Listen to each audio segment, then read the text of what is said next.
So hey anime fans. The series name is What If Naruto and Fallout Become the Superhero? So let's start the series. The sirens don't stop. They never stop. Naruto is crying. But he doesn't know why. Because he's not supposed to remember anything. And yet, something feels like it's already been lost. The sound drills into him, high and keening, a mechanical scream that rattles through concrete and steel. He's pressed against something warm, a chest, rising and falling too fast, and there are arms around him, holding too tight. The world is white and gray and flashing red from emergency lights. Boots pound on metal flooring. Somewhere, a woman is shouting numbers. Coordinates. A countdown he doesn't understand. He's cold. No, that's not right. He's warm where he's held, but there's cold inside him. A hollow space. Like something was carved out while he wasn't looking. The man carrying him stumbles. Swears under his breath. His heart is hammering. Naruto can feel it against his own chest, a frantic drumbeat that doesn't match the sirens but somehow keeps time with them anyway. Almost there, the man says. His voice is rough. Scared. Almost there, buddy. Just hold on. Buddy. The word means nothing. Everything. There's weight to it, like it's supposed to carry something. Like it's supposed to mean mine. Naruto's eyes won't focus. The world swims, red light, white walls, gray steel, and there's something wrong with his hands. They're too small. He can see them, pressed against a man's shoulder, and they're tiny. Fingers like pale worms. Skin that's never held anything heavier than. Then what? He doesn't know. He doesn't know anything. The man bursts through a door. There's a round room beyond, all metal and machinery, and other people are there. A woman with dark hair pulled back tight. 2 children huddled together on a bench, the boy's arm around the girl's shoulders. The boy looks up, and his face is young, younger than Naruto thinks faces should be when they look like that, when their eyes go wide and their mouths press into thin lines. James, the woman starts. I know. The man, James, sets Naruto down on a bench. The metal is cold through his thin clothes. He shivers, and James's hand presses against his forehead for just a moment, warm and solid. I know. We're out of time. The sirens change pitch. Deepen. Naruto has never heard a sound like this, except he has, somewhere, a memory that isn't his clawing at the edges of a mind that doesn't know how to hold it. The sound of something ending. The sound of the world drawing its last breath and deciding to take everything with it. A door slides shut. Metal grinds against metal. Hydraulics hiss. The room shudders, a deep vibration that travels up through the bench and into Naruto's bones, and then silence. The sirens are gone.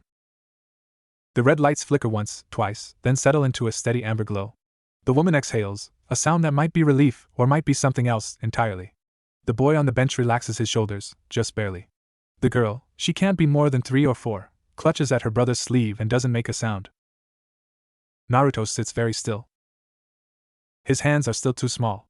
The hollow space inside him is still there, cold and empty. But something else is happening now, something he doesn't have words for. The silence is heavy. Too heavy. Like the world is waiting for something. Welcome home, James says quietly. He's looking at the door, the one that just closed, and his face is strange. There's relief there, yes, but something else too. Something that looks like grief wearing a different face. The woman touches his arm. We're safe. Are we? She doesn't answer. The vault is loud. That's the first thing Naruto learns. Not the sirens, those are gone, swallowed by concrete and steel and the impossible weight of the earth above them. But there's other noise. Always. Machines humming in the walls. Voices echoing off metal corridors. Footsteps. Doors opening and closing. A constant, low thrum that never stops, not even at night when the lights dim and everyone is supposed to be asleep. Naruto lies in his bunk and listens to it. The hollow space inside him listens too. He's in a room with 3 other children. The boy from the bench, his name is Dark Rock, which Naruto thinks is a strange name but everyone says it like it's normal, sleeps in the bunk above him. Across the narrow space, a girl named Amita curls up with her pillow pressed over her ears. She's always cold, she says. The vault is always cold. Naruto doesn't feel cold, exactly, but he feels something. A restlessness. A waiting. He's been here for 3 weeks. He knows that because James marks the days on a small calendar pinned to the wall of their quarters. Every morning, he crosses out the previous day with a pencil, and every morning, Naruto watches his hand move and tries to understand why the motion makes his chest tight. Dad? It's the first word he learned here. Not because anyone taught him, because it was already there, waiting in his throat like a key waiting for a lock. He said it on the second day, and James had stopped what he was doing and looked at him with eyes that were suddenly very bright. Yeah, buddy? What's outside? James's hand pauses over the calendar. The pencil hovers. In the corridor beyond their door, someone is laughing, a sharp, quick sound that cuts off too fast. Why do you ask? Naruto doesn't know. He doesn't know why he asks most of the things he asks. They just come out, bubbling up from somewhere he can't see, questions about light and sky and wind. Things that shouldn't mean anything to a child who's never been outside.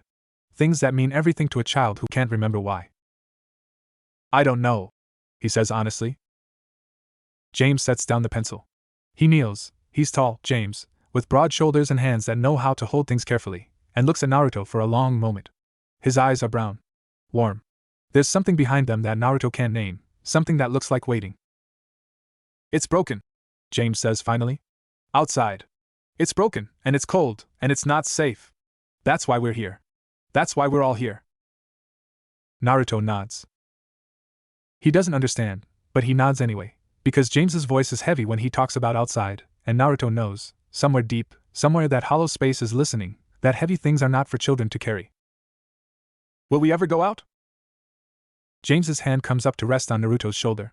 The weight is familiar now. Grounding. 3 weeks of this hand, this shoulder, this careful pressure that says you're here, you're real, you're mine. No, James says. We don't go out. That's the deal we make when we come inside. We stay here, and the vault keeps us safe. And one day. He stops. His throat moves. One day, maybe it'll be different. But not now. Not yet. He smiles. It's a tired smile, the kind that adults wear when they want children to stop asking questions, but there's something real underneath it. Something that might be love. Come on. Let's get breakfast. Naruto follows him down the corridor, and he doesn't look back at the calendar with its crossed-out days. But the question follows him anyway, trailing behind him like a shadow he can't quite see. What's outside? He doesn't know. But something inside him, something that isn't the hollow space, something older and deeper and more patient, something remembers. The vault has rules. Naruto learns them quickly, because rules are easy. Rules are lines you can see, boundaries you can touch. Don't go into the reactor room. Don't talk to the overseer unless he talks to you first. Don't run in the corridors. Don't ask about the door. That last one isn't written anywhere. But Naruto learns it anyway, because every time someone mentions the door, the great round door that seals them in, that separates the vault from the outside, the adults get quiet. Their faces close off. Their voices become careful, like they're carrying something fragile and don't want to drop it. So Naruto doesn't ask about the door. He asks about other things instead. Why is the water blue?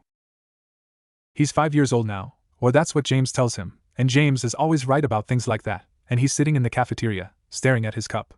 The water inside it is clear, but he's talking about the big pipes in the ceiling, the ones that carry water through the vault. They glow faintly blue in the dim light. Everyone says that's normal. Everyone says not to worry about it. James looks up from his breakfast. His face does something complicated, a flicker of something that might be worry, might be memory, before it smooths out. That's the reactor, he says. The water passes through it. It's safe, the filters take care of everything. But sometimes, when the light hits it right, you can see the residual particles. Naruto doesn't know what residual particles are. But he knows the word reactor. He knows it means power. He knows it means something that burns without fire, something that glows without light. He looks at his water again. Clear. Normal. But he can almost see something in it, some echo of that blue glow, and he sets the cup down without drinking. You need to drink, James says gently. The water is safe. I tested myself. Naruto picks up the cup again. He drinks. The water is cold. Clean. There's nothing strange about it at all. But the hollow space inside him, the one that's been there as long as he can remember, the one that never quite goes away, shivers. Safe, it whispers. Safe. Good. Drink. He drinks. The dreams start when he's 6. They're not like other dreams. Naruto knows this because he asks other children about their dreams, and they talk about monsters and flying and the time Amida dreamed she was a rad roach and woke up screaming. Normal dreams. The kind that fade in the morning light, that lose their edges as soon as you open your eyes. Naruto's dreams don't fade. He dreams of sky. Not the vault ceiling, gray and low and humming. Real sky. Blue and endless and burning with light. He dreams of wind that moves through his hair, of grass beneath his feet, of something vast and open that goes on forever in every direction. He dreams of faces. People he doesn't know, but his heart knows. A man with silver hair and a mask that hides half his face. A woman with dark eyes and a voice that cuts like a blade. A boy with red markings on his cheeks, who stands beside him and never, ever leaves. He dreams of hands. Hands that reach for him. Hands that push him away. A hand, small and thin and trembling, reaching through bars that shouldn't be there, and a voice that says I believe in you even though believing is the hardest thing in the world. He wakes up crying. Not always. Sometimes he wakes up angry. Sometimes he wakes up with his fists clenched and his teeth bared, ready to fight something that isn't there. Sometimes he wakes up and the hollow space inside him is full, so full it hurts, so full he can barely breathe, and he lies in his bunk and stares at the ceiling and waits for it to drain away. It always drains away. But it never drains completely. Naruto? Dark Rock's voice comes from above him, muffled by the thin mattress. Naruto doesn't answer. He doesn't trust his voice right now. You were making noise again. Sorry. A pause. The bunk above him creaks as Dark Rock shifts, hanging his head over the edge so he can look down. His face is half visible in the dim emergency light, young and serious, with dark hair falling across his forehead. Do you want to talk about it? No. Another pause. Dark Rock is good at pauses. He doesn't fill silence the way other people do, doesn't rush to cover quiet with words. He just waits. It was the sky again, Naruto says finally. His voice comes out rough. The sky, and the wind, and people. I don't know who they were. I don't know why He stops. The hollow space is pulsing now. A slow, steady beat that doesn't match his heart. Something stirring at the edges of it, something vast and warm and impossibly heavy. You miss it, Dark Rock says. It's not a question. Naruto closes his eyes. I've never been there. Doesn't matter. Dark Rock's voice is quiet. Certain. You can miss things you've never had. I miss my mom. I don't even remember her face, but I miss her. Naruto opens his eyes. He looks up at his brother, because that's what Dark Rock is, that's what James said on the first day, this is your brother, this is your sister, this is your family now, and sees something in his face that he doesn't have words for. Something patient. Something that understands. You don't remember her? Dark Rock shakes his head. I was 2 when we came in. Tomo was a baby. Dad says she died outside. Before the vault. He says it simply, like it's just a fact, like it doesn't matter. But his hands are gripping the edge of the bunk, knuckles white, and Naruto knows that it matters. It matters more than anything. I'm sorry, Naruto says. Dark Rock shrugs. It was a long time ago. But he doesn't let go of the bunk. And Naruto, looking up at him, sees something he's never noticed before. A hardness behind his brother's eyes. A wall. Something that says I don't talk about this. I don't think about this. This is the way it has to be. Naruto doesn't say anything else. He lies in his bunk and listens to the vault hum, and the hollow space inside him settles into something like quiet. But it doesn't go away. It never goes away. He's 8 when he first hurts someone. It's not on purpose. That's what he tells himself afterward, over and over, while he sits in the corner of the infirmary and watches James talk to the overseer in low, urgent voices. It's not on purpose. But that's not entirely true. It started in the classroom. Mr. Broch was lecturing about pre-war history. Boring, always boring, dates and names and places that didn't matter anymore, and Naruto was staring at the door. Not the classroom door. The other door. The one at the end of the corridor, the one that led to the reactor room. He wasn't supposed to think about the reactor room. No one was supposed to think about the reactor room. But Naruto thought about it all the time. He thought about the blue glow. The hum. The way the air got heavier the closer you got, like the vault itself was breathing. He was thinking about it so hard that he didn't notice Butch until the boot connected with his shin. Hey, Vault Boy. You listening? Naruto looked up. Butch Deloria stood over him, flanked by his tunnel snakes, Wally and the other one, the one who never talked. Butch's hair was greased back, his jacket zipped up to his chin, his mouth curled into the sneer he'd been perfecting since they were 5. I asked you a question? Butch said. I didn't hear it. Butch's sneer widened. I said, you think your dad's gonna let you look at the reactor today? I heard he's been down there again. Maybe he's trying to figure out how to get rid of you. The words shouldn't have mattered. Butch said things like this all the time, about James, about Darkrock, about Tomo. He said them because he could, because no one stopped him, because the overseer's daughter was his friend and the overseer's word was law. The words shouldn't have mattered. But something in Naruto's chest went very, very still. Don't talk about my dad. Butch laughed. Or what? You'll cry? You'll run to teacher? You'll. Naruto stood up. He didn't mean to stand up. His body just did it, moving before his mind could catch up, and suddenly he was looking at Butch from the same height, almost the same height. Butch was taller but not by much, and something was happening behind his eyes. A shift. A change. The hollow space inside him was widening, and at the bottom of it, something was looking up. What are you gonna do? Butch's voice was loud now. People were watching. Amida was watching, her hand over her mouth. Wally was grinning. You're nothing, Vault Boy. You're nobody. Your dad found you outside, didn't he? Found you in the dirt. Probably should have left you there. Something broke. Not the hollow space. That was still there, still patient, still waiting. Something else. Something Naruto didn't know he had, something that had been holding very, very still for a very, very long time. He hit Butch. That's what James called it later. Hit. Like it was simple. Like it was just a punch. It wasn't a punch. It was something else. Something that moved through his arm like fire, something that connected with Butch's chest and sent him flying, across the classroom, into the desk, into the wall. Something that made a sound like thunder in the small, closed space, something that made the lights flicker and the floor tremble. Butch hit the wall and didn't get up. The classroom was silent. Naruto stood in the middle of it, his arms still extended, his fists still clenched, and the hollow space inside him was no longer hollow. It was full. Full of something hot and vast and angry, something that had been sleeping for a very long time and was very, very awake. And then it was gone. Just like that. A door slamming shut. The hollow space went hollow again, and Naruto's arm dropped to his side, and he looked at Butch's crumpled body and felt nothing. That was the worst part. He felt nothing. The infirmary is cold. Naruto sits on the edge of a bed, his legs dangling, and watches James pace. Back and forth. Back and forth. His hands are clasped behind his back, his jaw tight, and every few seconds he glances at Naruto like he's trying to solve a puzzle that doesn't have an answer. The doctor says he's fine, James says finally. Bruised ribs. A concussion. He'll recover.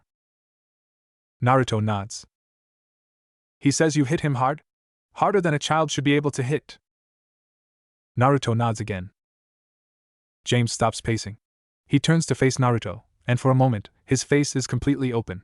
There's no doctor here, no father trying to be calm. Just a man looking at a child and seeing something he doesn't understand. Where did that come from? Naruto opens his mouth. Closes it. The hollow space is quiet now, but he can feel it there, patient and waiting. He can feel something else too, a weight, a presence, something that's been watching from the edges of his dreams for as long as he can remember. I don't know, he says.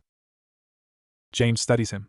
His eyes are the same brown as always, warm and tired, but there's something new in them now. Something careful. You've always been strong, James says slowly. When I found you, outside, you were stronger than you should have been. Faster. I thought it was adrenaline. Fear. Children do impossible things when they're scared. He takes a step closer. But this wasn't fear. This was something else. Naruto looks down at his hands. They're small. Ordinary. There's no sign of what they did, no mark, no residue. Just skin and bone and the faint lines of a child's palms. Am I in trouble? James sighs. He sits down on the bed next to Naruto, close enough that their shoulders almost touch, and the weight of him is familiar again. Solid. Real. You hurt someone, Naruto. That's always trouble. A pause. But I'm not angry. I'm worried. Why? Because I don't know what's inside you. James's voice is very quiet. I don't know what you are. And I'm supposed to protect you. I'm supposed to keep you safe. But I can't protect you from something I don't understand. Naruto doesn't say anything. He doesn't know how to explain that he doesn't understand either. That the hollow space has been there as long as he can remember, that sometimes it feels like a wound and sometimes it feels like a promise, that when it opens he can almost hear something breathing at the bottom of it. Instead, he leans against James's arm. James tenses for just a moment, surprise, maybe, or something else, and then he relaxes. His arm comes up around Naruto's shoulders, pulling him closer, and the weight of it settles something in Naruto's chest. "We'll figure it out," James says. "Whatever it is, we'll figure it out together." Naruto closes his eyes. The hollow space inside him doesn't go away. But for now, pressed against James's side, listening to his heartbeat, it feels smaller. Manageable. Like something he can carry, as long as he doesn't have to carry it alone. "Dad?" "Yeah?" "Did you really find me outside?" The silence that follows is different from the others. Heavier. Naruto opens his eyes and looks up at James's face, and sees something there that he's never seen before. A crack. A break in the careful surface, something raw underneath. "Yes," James says. His voice is rough. "I found you outside." "Was I alone?" James doesn't answer right away. His hand moves on Naruto's shoulder, a small, unconscious motion, like he's trying to ground himself. "There was a building," he says finally. "A church. Half of it was still standing. I was looking for supplies, water, medicine, anything. And I heard..." He stops. His throat works. "I heard a baby crying." Naruto waits. The vault hums. Somewhere in the distance, a door closes, and footsteps echo down the corridor. "You were in the ruins," James says. "Just lying there. In the middle of everything. And you weren't a baby, you were older. 2, maybe 3. But you were crying like a baby. Like you didn't know how to do anything else." He turns to look at Naruto, and his eyes are wet. "There was nothing else alive for miles. Nothing. The radiation was so high my Geiger counter was screaming. But you were just there. In the middle of it. Crying." Naruto thinks about this. He thinks about ruins and radiation and a man who walked into a dead place to look for supplies and found a child instead. "Why did you take me?" James blinks. The question seems to surprise him. "Why? You had Tomo and Dark Rock already. You were in the vault. You didn't need..." "Naruto." James's voice cuts through his words, sharp and sudden. His hand tightens on Naruto's shoulder. "Listen to me. I didn't take you because I needed to. I took you because you were there. Because you were alone. Because..." He stops. Takes a breath. "Because no one should be alone in this world. Not you. Not anyone." The words settle into the hollow space inside Naruto. They don't fill it, nothing ever fills it completely, but they change it. Soften the edges. Make it something other than just emptiness. "I'm glad you found me," Naruto says. James's arm tightens around him. For a long moment, neither of them speaks. The infirmary is quiet, the vault is quiet, and somewhere deep beneath them, the reactor hums its endless blue hum. "I'm glad I found you too," James says. And for the first time since he hit Butch, since the classroom, since the hollow space opened and showed him something he didn't understand, Naruto feels like he can breathe. That night, he dreams again. But this time, it's different. He's standing in a place that isn't the vault. It's open and vast, and the sky above him is dark, not the darkness of the vault's night cycle, but real darkness. Stars everywhere, more stars than he can count, and the moon is a thin sliver of silver hanging low on the horizon. He's not alone. There's someone standing in front of him. He can't see their face, they're just a shape, a presence, something that fills the space between the stars. But he can feel them. Warm. Vast. Old. "You're remembering." The voice isn't sound. It's something else, something that presses against his mind like light through closed eyelids. "I don't want to," Naruto says. He doesn't know why he says it. He doesn't know why it's true. "You have to. It's part of you." The shape moves closer. Not walking, just closer. Naruto's chest tightens. The hollow space inside him is opening again, wider than it's ever opened, and at the bottom of it, something is looking up. "You died," the voice says. "You died, and you were given another chance. Not to be what you were. To be something new." "I don't understand." "You will. When the time comes." The shape begins to fade. The stars are fading too, the moon, the dark sky. Everything is dissolving into light, pale and gray and familiar. "Wake up," the voice says. Wake up, little fox.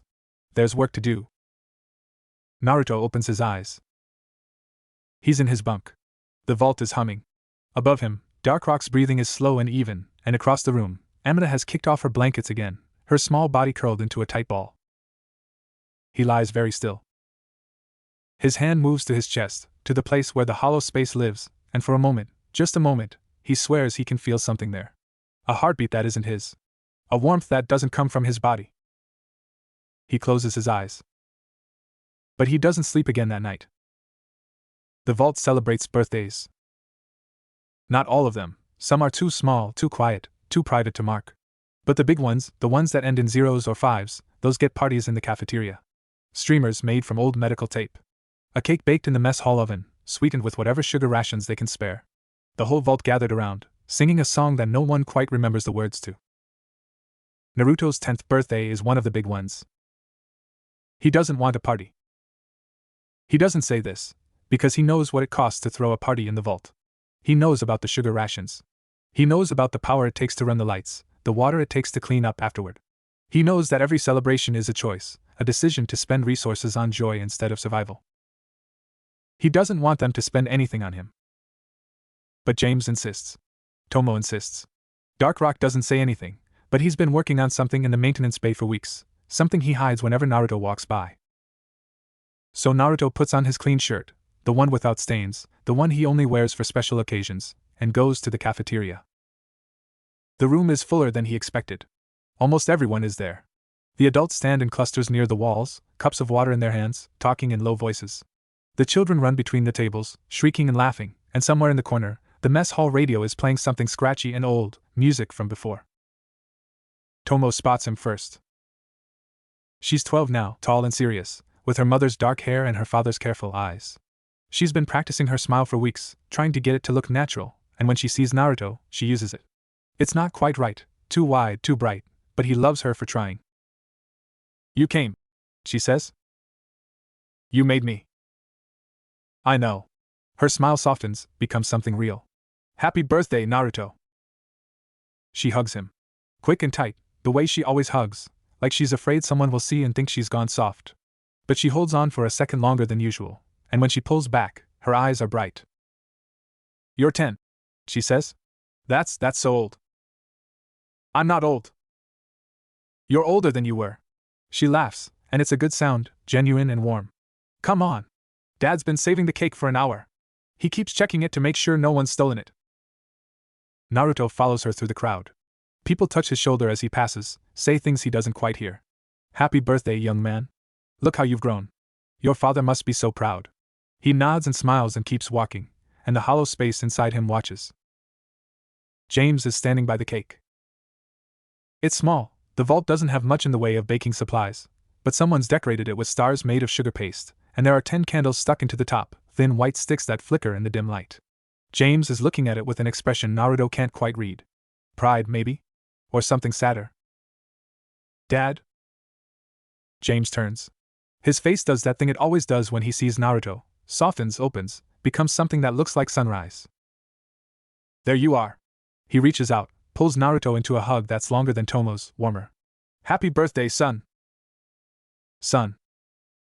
The word settles into Naruto's chest, right next to the hollow space. It doesn't fill it. Nothing ever fills it. But it sits there, warm and solid, and for a moment, the hollow space feels smaller. Make a wish, Tomo says. Naruto looks at the cake. The candles are burning steadily, tiny flames that don't flicker, don't dance. He thinks about wishes. About what he's supposed to want. A new toy. Extra rations. Permission to explore the reactor room, which he's been asking for since he was 6 and James has been refusing since he was 6. He closes his eyes. I wish, he thinks, I wish I knew what was missing. He blows out the candles. The room erupts into applause. Tomo hugs him again. Darkrock appears from somewhere, shoving a small package into his hands, wrapped in old newspaper, tied with string, and James cuts the cake and passes out slices on paper plates, and the radio plays its scratchy music, and for a little while, everything is exactly the way it's supposed to be. But later, when the party is over and the streamers are taken down and the last of the cake has been put away for tomorrow, Naruto sits on his bunk and unwraps Darkrock's gift. It's a knife. Not a real knife, the blade is plastic, salvaged from something broken and reshaped into something new. But the handle is metal, wrapped in tape, and there's weight to it. Balance. Darkrock spent weeks on this, filing and shaping and testing, and when Naruto holds it, it feels right in his hand. It's not much, Darkrock says from the bunk above him.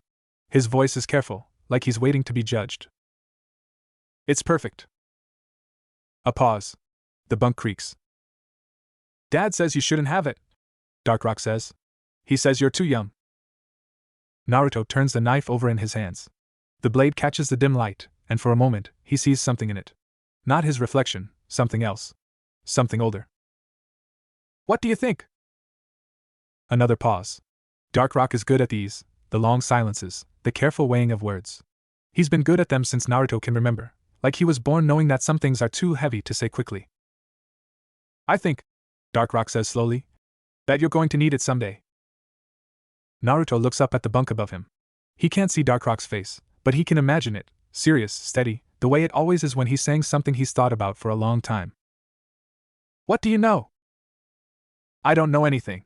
Darkrock's voice is quiet. But I see things. The way Dad looks at the door sometimes. The way the overseer walks through the corridors like he's counting everything. The way. He stops. The way what? The way you look at the reactor. Like you can hear something the rest of us can't. Naruto's hand tightens on the knife. The hollow space stirs. I don't know what you're talking about. Okay. The bunk creaks again.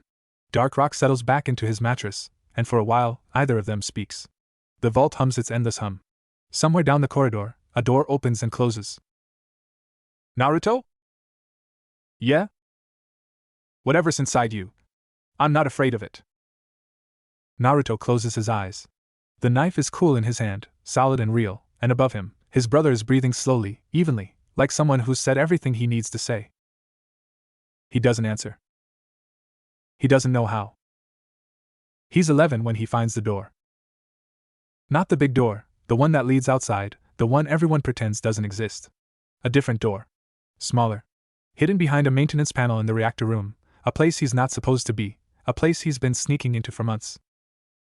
He doesn't know why he goes to the reactor room. He tells himself it's curiosity. Tells himself it's the same thing that makes him explore every corridor, every crawl space, every forgotten corner of the vault. But that's not quite true. The reactor room calls to him.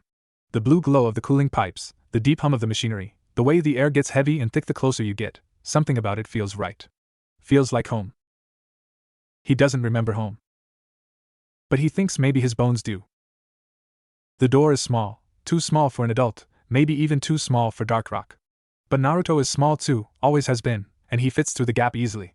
The space beyond is dark and cold, and when he pulls out his flashlight, salvaged from the maintenance bay, batteries half dead, the beam cuts through the dark and shows him something he doesn't expect. A room. Small, maybe 10 feet across. Pipes run along the walls, thick and heavy, covered in rust. There's a desk in the corner, old wood, the kind they don't make anymore. And on the desk there's a box. Naruto approaches slowly. The hollow space inside him is awake now, pulsing with something that feels like recognition. His hand reaches out before he tells it to, fingers brushing against the box's surface. Metal. Cold. Locked. He should leave. He knows he should leave. This is a forbidden area, more forbidden than the reactor room itself, and if the overseer finds out he's been here, there will be consequences. Real ones. The kind that leave marks. He opens the box. The lock is old, rusted. It breaks with a twist of his wrist, easier than it should, and the lid swings open on hinges that haven't moved in decades. Inside there's a Pip-Boy. It's old, older than the ones the vault uses, older than anything Naruto has ever seen. The screen is cracked, the casing dented, but when he picks it up, it hums. A low, steady vibration that matches the hum of the reactor, that matches the pulse in his chest. He straps it on. It fits perfectly. Like it was made for his wrist, made for him, made for this moment. The screen flickers once, twice, and then.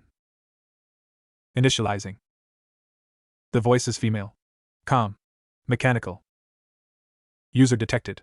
Scanning. Naruto's breath catches.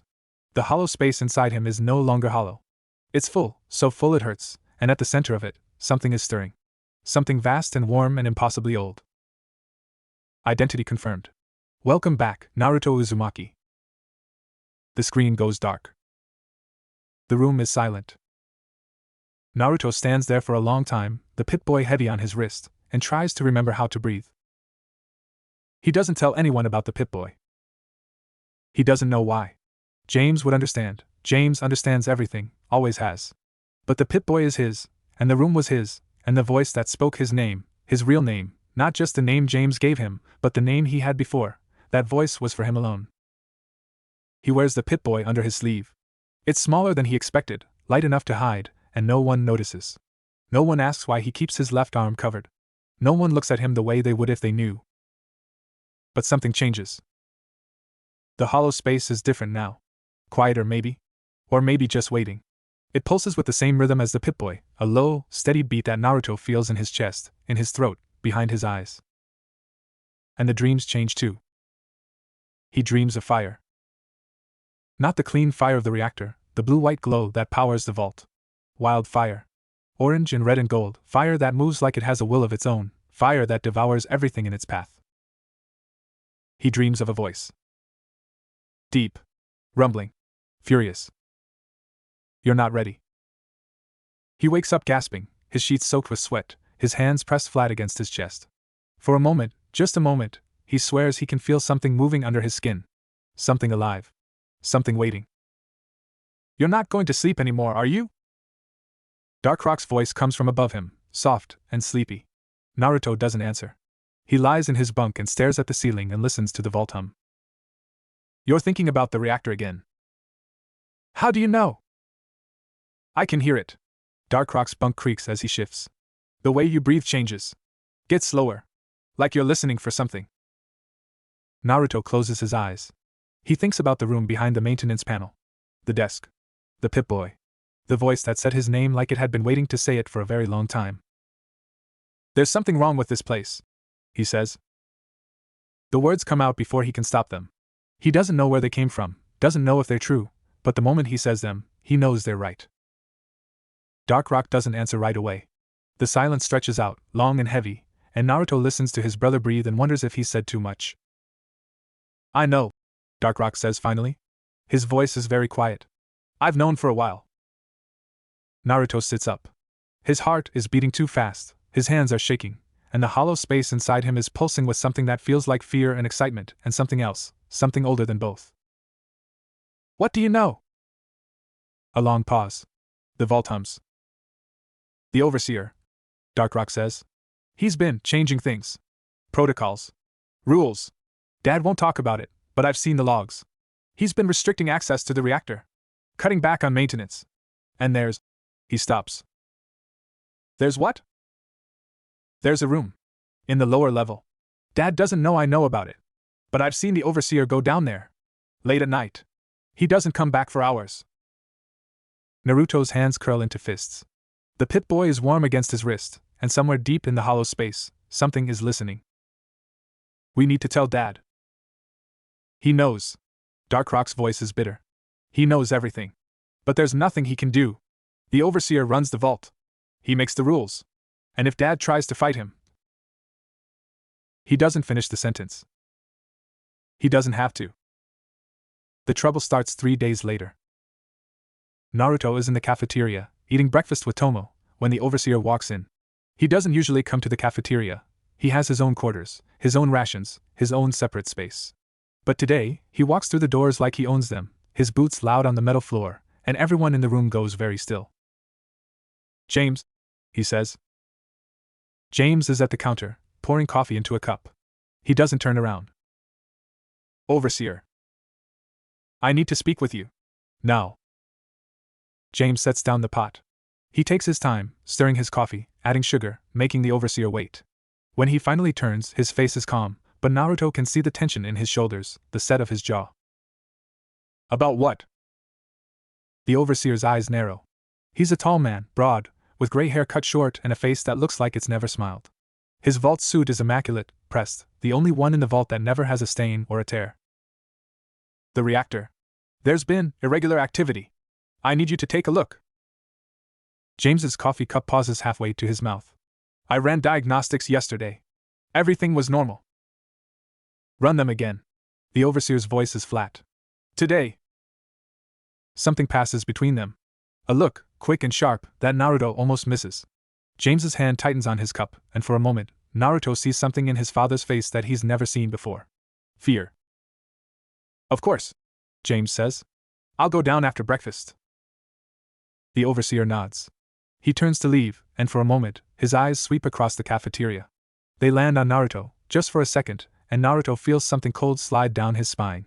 The hollow space recoils. The overseer's eyes move on, and he walks out the door, and the room exhales. Tomo's hand finds Naruto's under the table. Her fingers are cold. He's lying, she whispers. Naruto doesn't answer.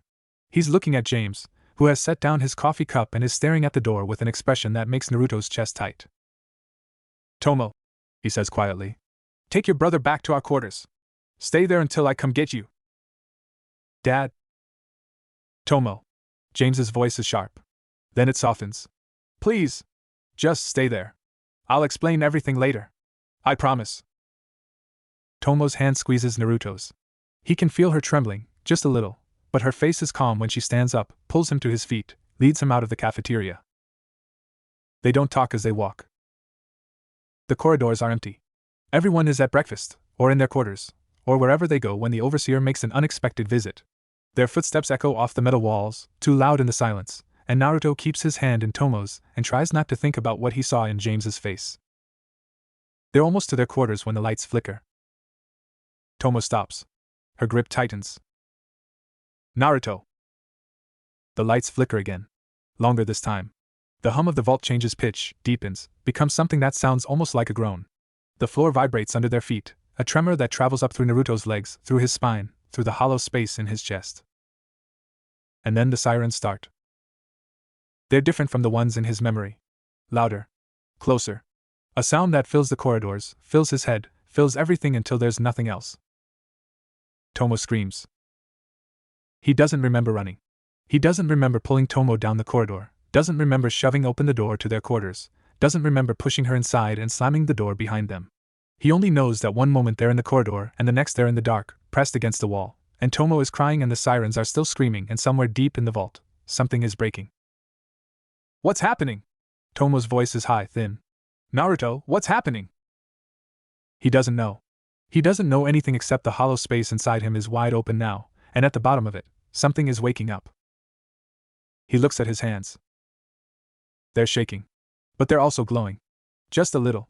A faint orange light that pulses under his skin, that flickers and fades and flickers again. Naruto. I don't know, he says. His voice sounds strange. Not his own. I don't know. The sirens change pitch again. The lights outside the door flash red, then white, then red again. And somewhere in the distance, someone is shouting James's name. Tomo grabs his arm. Her face is white, her eyes wide, and for a moment she looks like a stranger. Like someone he's never met before. We have to find Dad, she says. The words cut through the noise. Through the sirens, through the shaking, through the orange light pulsing under his skin. We have to find Dad. Naruto nods. He takes his sister's hand, and they run. The reactor room is chaos. That's where James is? Naruto knows it the way he knows his own heartbeat, the way he knows the hum of the Pip-Boy on his wrist. James is in the reactor room, and the reactor is breaking, and the sirens are screaming, and the world is ending again. He and Tomo run through corridors that are filling with people. Vault dwellers in their pajamas, their faces slack with fear, clutching children and bags and whatever they could grab. The lights flicker overhead, throwing strange shadows, and somewhere below them, the reactor groans like something dying. The reactor's going critical! The voice comes from ahead, from a cluster of people gathered at the intersection. Naruto pushes through them, Tomo's hand tight in his, and sees James. He's standing at the entrance to the reactor room, his face lit by the blue-white glow of something inside. There are people around him, engineers, maintenance workers, people who know how to fix things, but none of them are moving. They're just standing there, looking at James, looking at the light. Dad! James turns. His face is calm. Too calm. The way it gets when something is very, very wrong. Naruto. His voice is steady. Take your sister. Go to the atrium. Do you understand? Take her to the atrium, and don't come back. What's happening? The reactor is failing. The cooling systems are offline. I need to. He stops. His eyes move to something behind Naruto, and his face changes. Overseer. Naruto turns. The Overseer is standing at the edge of the crowd. His vault suit is still immaculate, his hair still perfect, but there's something in his face that Naruto has never seen before. Something that looks like triumph. The failsafes are engaged, the Overseer says. The vault will seal. Emergency protocols are already in motion. The cooling systems, James says. If I can get to the manual override. There is no manual override. The Overseer's voice is flat. Not anymore. James goes very still. The blue light from the reactor flickers across his face, and for a moment, he looks like a stranger. Like someone Naruto has never met. You disabled it. I did what was necessary. The Overseer's eyes sweep across the crowd. The vault is compromised. Too many mouths. Too little resources. This is the only way. The words hang in the air.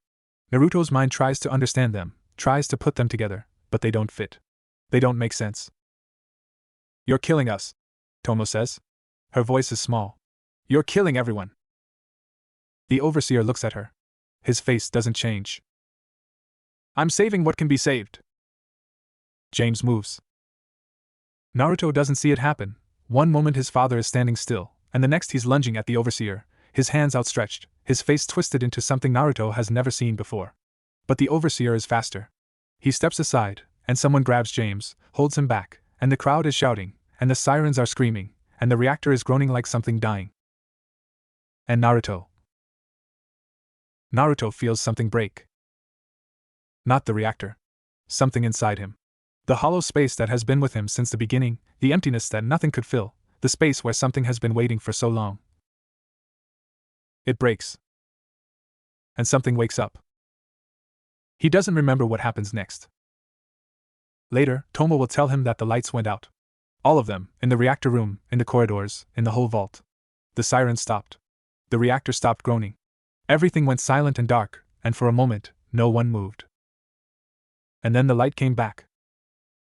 Not the vault lights. Something else. Something that came from Naruto, from his chest, from his hands, from his eyes. Orange and gold and red, the color of fire, the color of sunrise, the color of something that should not exist in the cold dark of the vault. The Overseer fell back. Everyone fell back. And Naruto, small, 11-year-old Naruto, walked into the reactor room like he owned it. Like he had always owned it. Like the blue glow of the cooling pipes was a light he had known his whole life. He touched the reactor. And the reactor stopped. Not broke. Not failed. Stopped. The groaning stopped.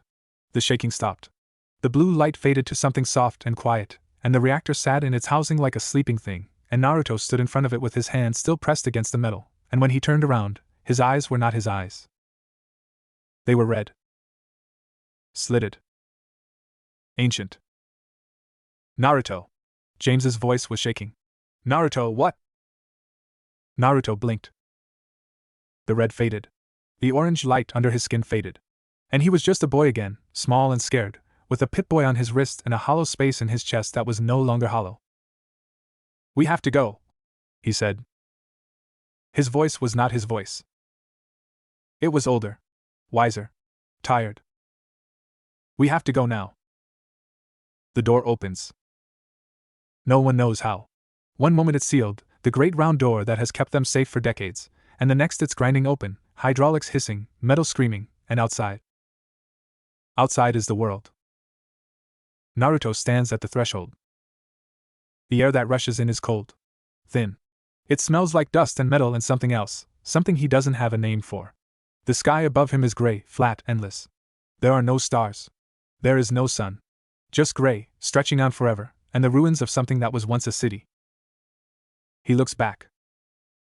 James is there. Tomo is there. Dark Rock has appeared from somewhere, his face pale but steady, and there are others too, Amida, and her father, and Butch, and Wally, and everyone who was in the cafeteria when the sirens started. We have to go, Naruto says again. His voice is his own now. Small. Scared. The vault isn't safe anymore. He doesn't know how he knows this. He doesn't know how he knows any of it. But the hollow space is full now, full of something that knows, something that remembers, something that has been waiting for this moment for a very long time. James steps forward. He looks at the door, at the world outside, at the gray sky and the ruined city and the cold that seeps into everything. His face is tired. Old. But there's something else there too. Something that looks like hope. He puts his hand on Naruto's shoulder. Okay, he says. Okay. They walk out together. And behind them, the vault closes its doors for the last time. The world is too big. That's the first thing Naruto realizes, standing at the mouth of the vault, watching the door grind shut behind them. He's been outside before. He knows he has, even if he doesn't remember it, but that was different. That was before the vault. Before James. Before he learned what it meant to be small. Now he knows. The sky stretches above him, gray and endless, and there is nothing holding it up. Nothing between him and the emptiness except air so thin it feels like a lie. His chest tightens. His lungs work harder. The air tastes like dust and rust and something chemical, something that burns at the back of his throat. He wants to go back inside. The door is closed. Everyone stay together.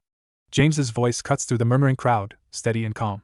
He's already moving, already taking charge, already doing what he's always done, making things safe, making things right. We need to put distance between us and the vault. Now. Why? Someone's voice rises from the group, a woman Naruto doesn't know, her face pale, her hands shaking. Why can't we stay? Maybe they can fix it. Maybe the overseer. The overseer tried to kill us. James's voice is flat. He's still in there. We're not. The woman's mouth closes. Her hand stops shaking, but her face doesn't change. None of their faces change. They're all wearing the same expression, the one people wear when they've just realized that the world is not what they thought it was. Naruto knows that expression. He's seen it in the mirror. We need to head north. James continues. There's a settlement. Megaton. I passed through it, before the vault. He hesitates. It's not safe. Not really. But it's shelter. And we need shelter before nightfall. What's wrong with night? Tomo asks. James doesn't answer. He doesn't have to. The cold seeping into Naruto's bones, the dark pressing at the edges of the sky, the way the shadows lengthen and stretch across the broken ground, something about this place knows what happens when the light goes. Naruto. James's hand finds his shoulder. Stay close to your brother. Don't wander. Naruto nods. He doesn't trust his voice. They move. The first mile is the hardest.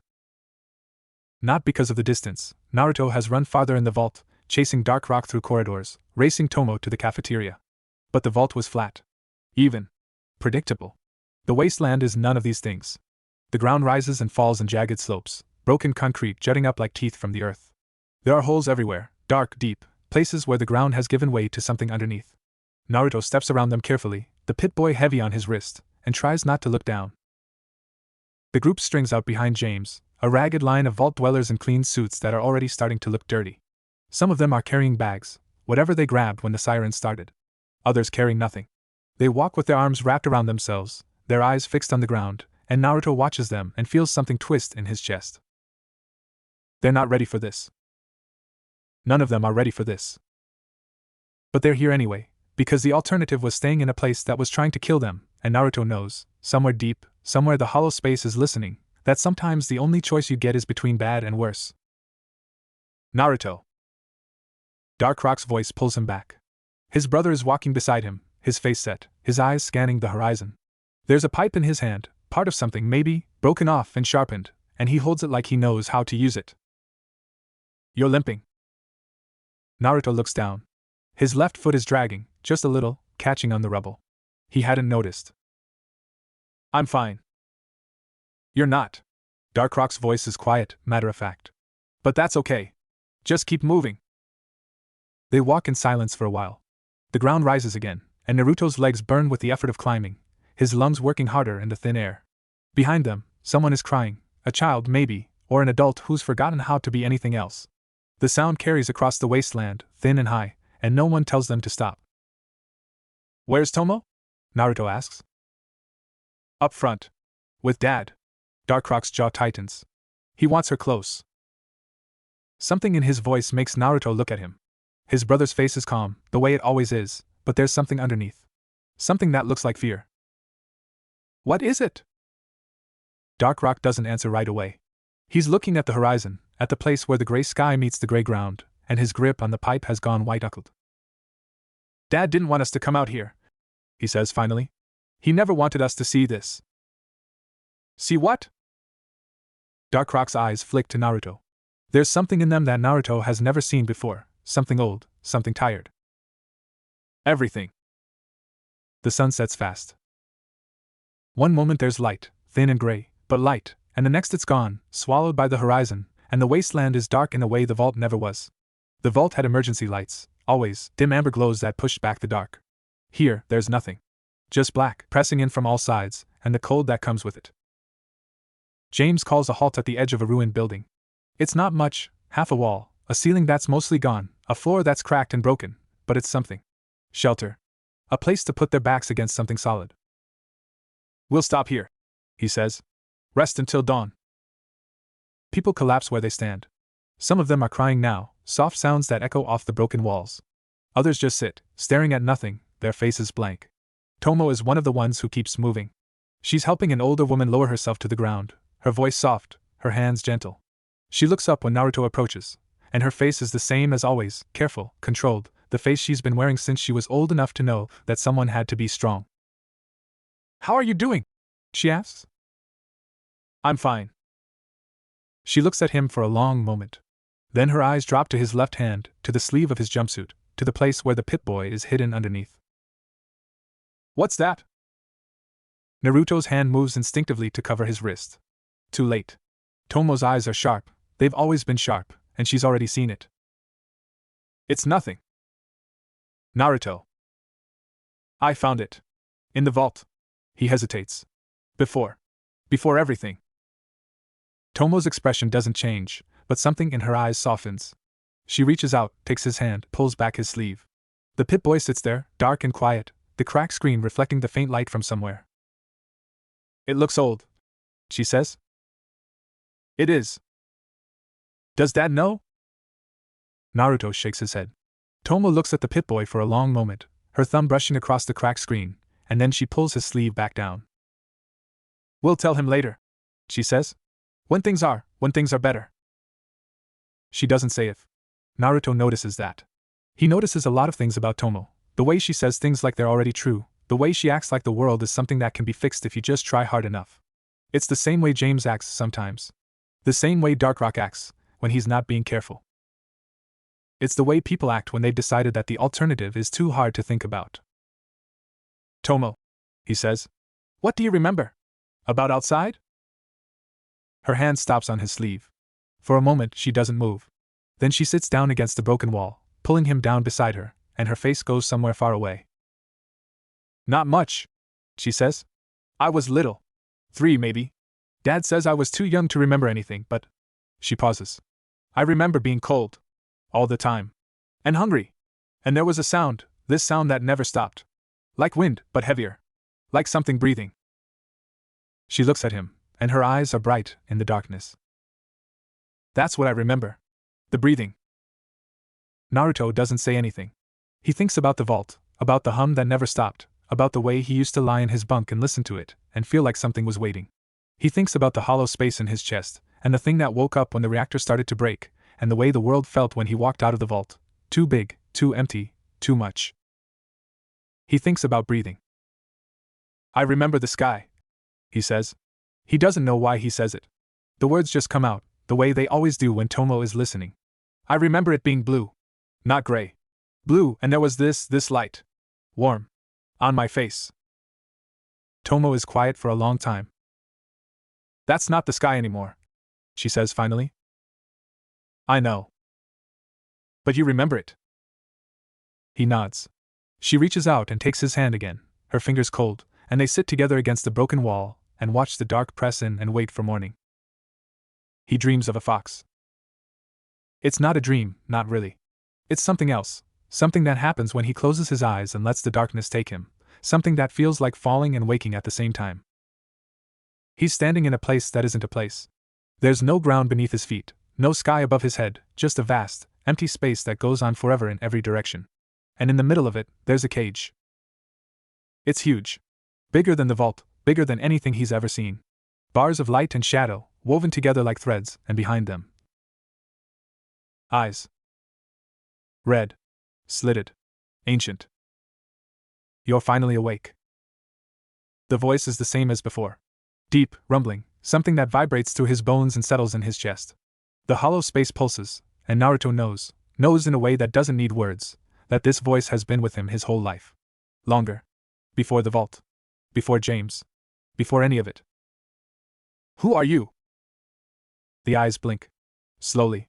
Like something that has all the time in the world. You know who I am. He does. He's always known, somewhere deep, somewhere the hollow space has been keeping the secret. But knowing and saying are different things, and Naruto is afraid of what will happen if he says it out loud. You've been running from me, the voice says. Your whole life. Even before this life. You've been running. I don't remember. You chose not to remember. There's no accusation in the voice. Just fact. You chose to be small. To forget. To start over. And the world let you. Because you earned it. Naruto's hands curl into fists. His heart is beating too fast, too loud, and the space around him is pressing in, the cage getting closer, the eyes getting brighter. I didn't choose anything. I was a child. I was. You were dying. The voice cuts through his words, gentle but absolute. You gave everything. Everything you had, everything you were, and it wasn't enough. So they gave you a choice. One more life. Not as a hero. Not as a savior. Just a child. The words hit him like a physical blow. He staggers, and suddenly there's ground beneath his feet, hard and cold, and he's on his knees in front of the cage, and the red eyes are looking down at him with something that might be pity. You chose to forget. And the world let you. But the world is broken now, Naruto. The same way it was broken before. And you. I'm not that person anymore. You were never that person. You were always just you. The name changes. The face changes. But the heart, the voice pauses. The heart stays the same. Naruto looks up at the cage. The bars are closer now, or maybe he's closer to them, and behind them, he can see something moving. Something vast. Something that fills the space between the bars like water fills a cup. What are you? He whispers. You know. He does. He's always known. You're the fox. The eyes narrow.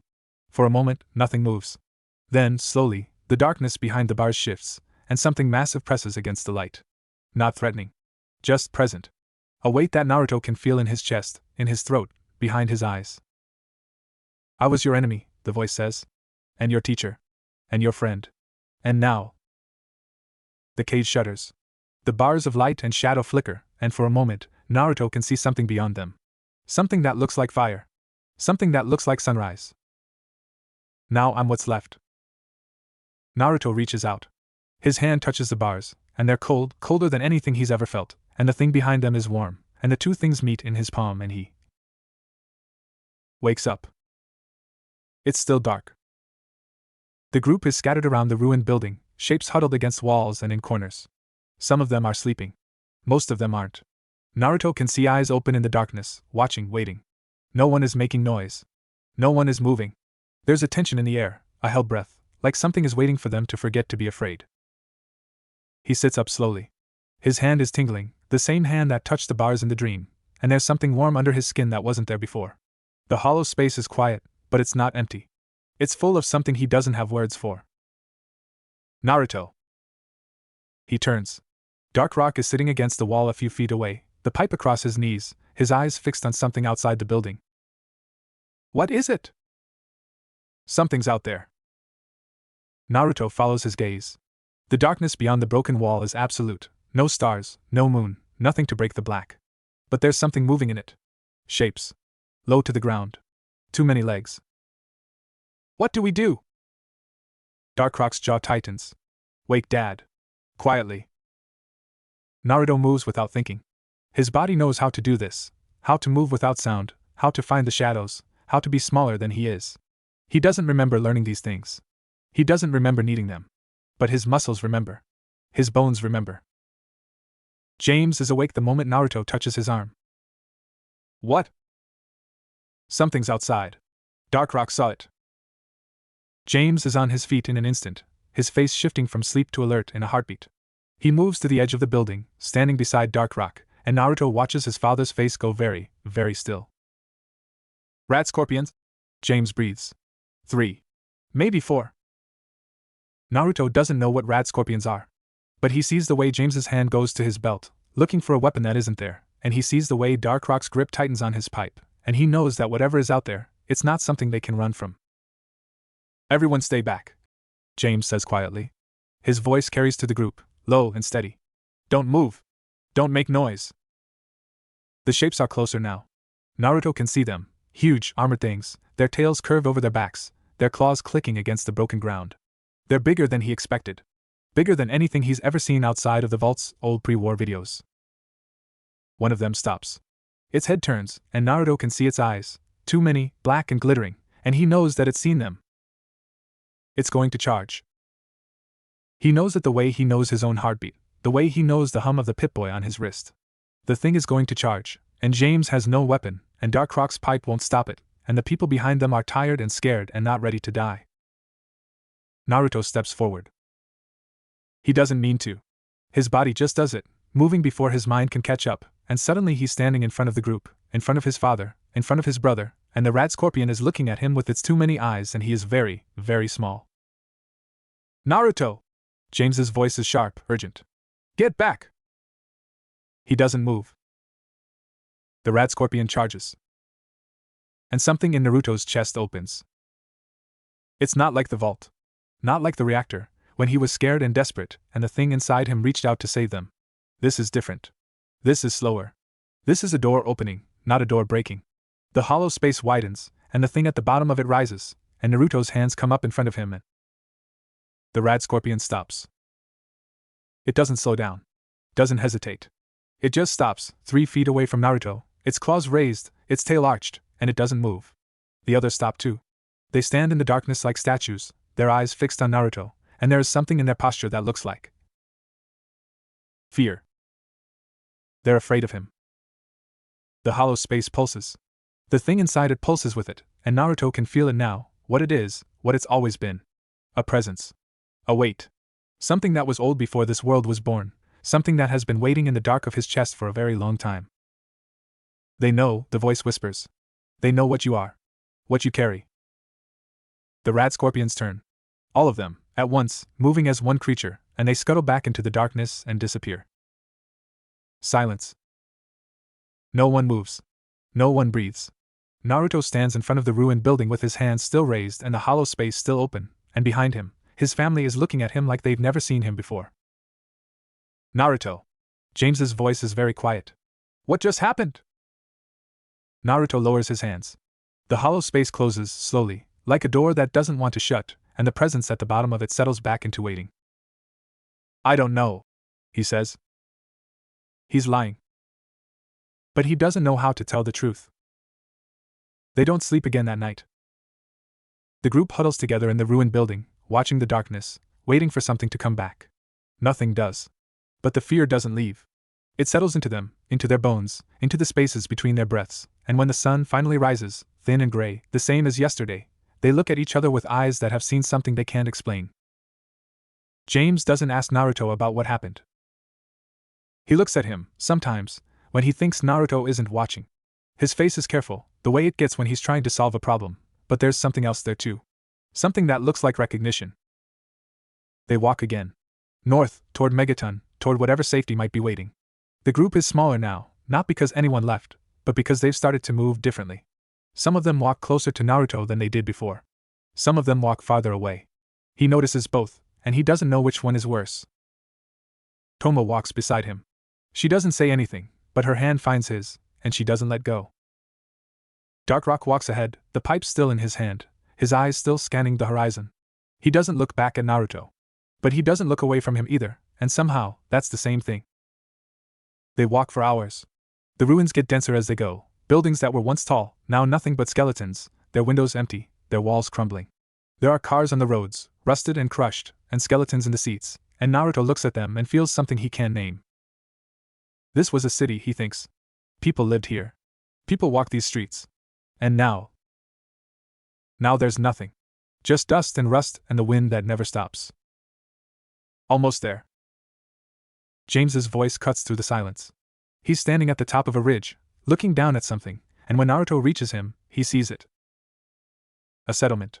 Walls made of metal, patched together from old cars and scrap. A gate closed, with people standing on top of it. And rising from the center, tall and impossible. A bomb. Naruto stares at it. It's huge, bigger than anything in the vault, bigger than the reactor, bigger than anything he's ever seen. It sits in the middle of the settlement like a monument, and there are buildings built around it, houses and shops and a great big wall, and people living in the shadow of something that was meant to end the world. Megaton, James says. His voice is tired. Welcome home. The gate opens slowly. There are people on the other side, a woman with a scarred face, a man with a gun that looks older than anything Naruto has ever seen. They look at the group of vault dwellers with eyes that have seen too much, and their hands don't leave their weapons. You from a vault? The woman asks. James steps forward. His hands are raised, empty, open. Vault 101. We had to evacuate. We need shelter. The woman's eyes sweep over them, counting, assessing. Her gaze lands on Naruto, and Naruto feels something shift in his chest, a flicker of the presence, a whisper of something that was there in the dark. The woman's eyes narrow. One of the kids? She asks James. James doesn't answer right away. He looks at Naruto, and there's something in his face that Naruto has never seen before. Something that looks like fear. He's my son, James says finally. The woman looks at Naruto for a long moment. Then she nods, just once, and steps aside. Welcome to Megaton. Try not to cause any trouble. They walk through the gate, and the doors close behind them, and Naruto looks up at the bomb rising above the settlement, and wonders if there's anywhere in this world that isn't standing in the shadow of something that could destroy it. The settlement is loud. Not like the vault, with its constant hum of machines and voices echoing off metal walls. Different. There are people shouting, children running, something that sounds like music coming from a building with a sign that says, Moriarty's. There's a smell in the air, cooking, maybe, or something else, something that burns and spits and makes Naruto's stomach turn. James leads them through the streets, his hand on Naruto's shoulder, his eyes moving constantly. People watch them as they pass, vault dwellers, obvious and out of place, their clean suits standing out against the dust and dirt. Some of the watchers look curious. Some look hungry. Naruto sees that look, and something in him goes very still. Dad, he says quietly. They're looking at us. I know. James's grip tightens. Stay close. They stop in front of a building made from an old airplane fuselage. There's a sign over the door that says, Common House, and a woman standing outside with her arms crossed. You the vault people? She asks. James nods. We got room. Not much. But it's shelter. Her eyes move over the group, counting. 15 caps a night. Per person. We don't have caps. James's voice is calm, but Naruto can hear the edge underneath. We left in a hurry. We have nothing. The woman's expression doesn't change. Nothing, no room. Something in Naruto's chest tightens.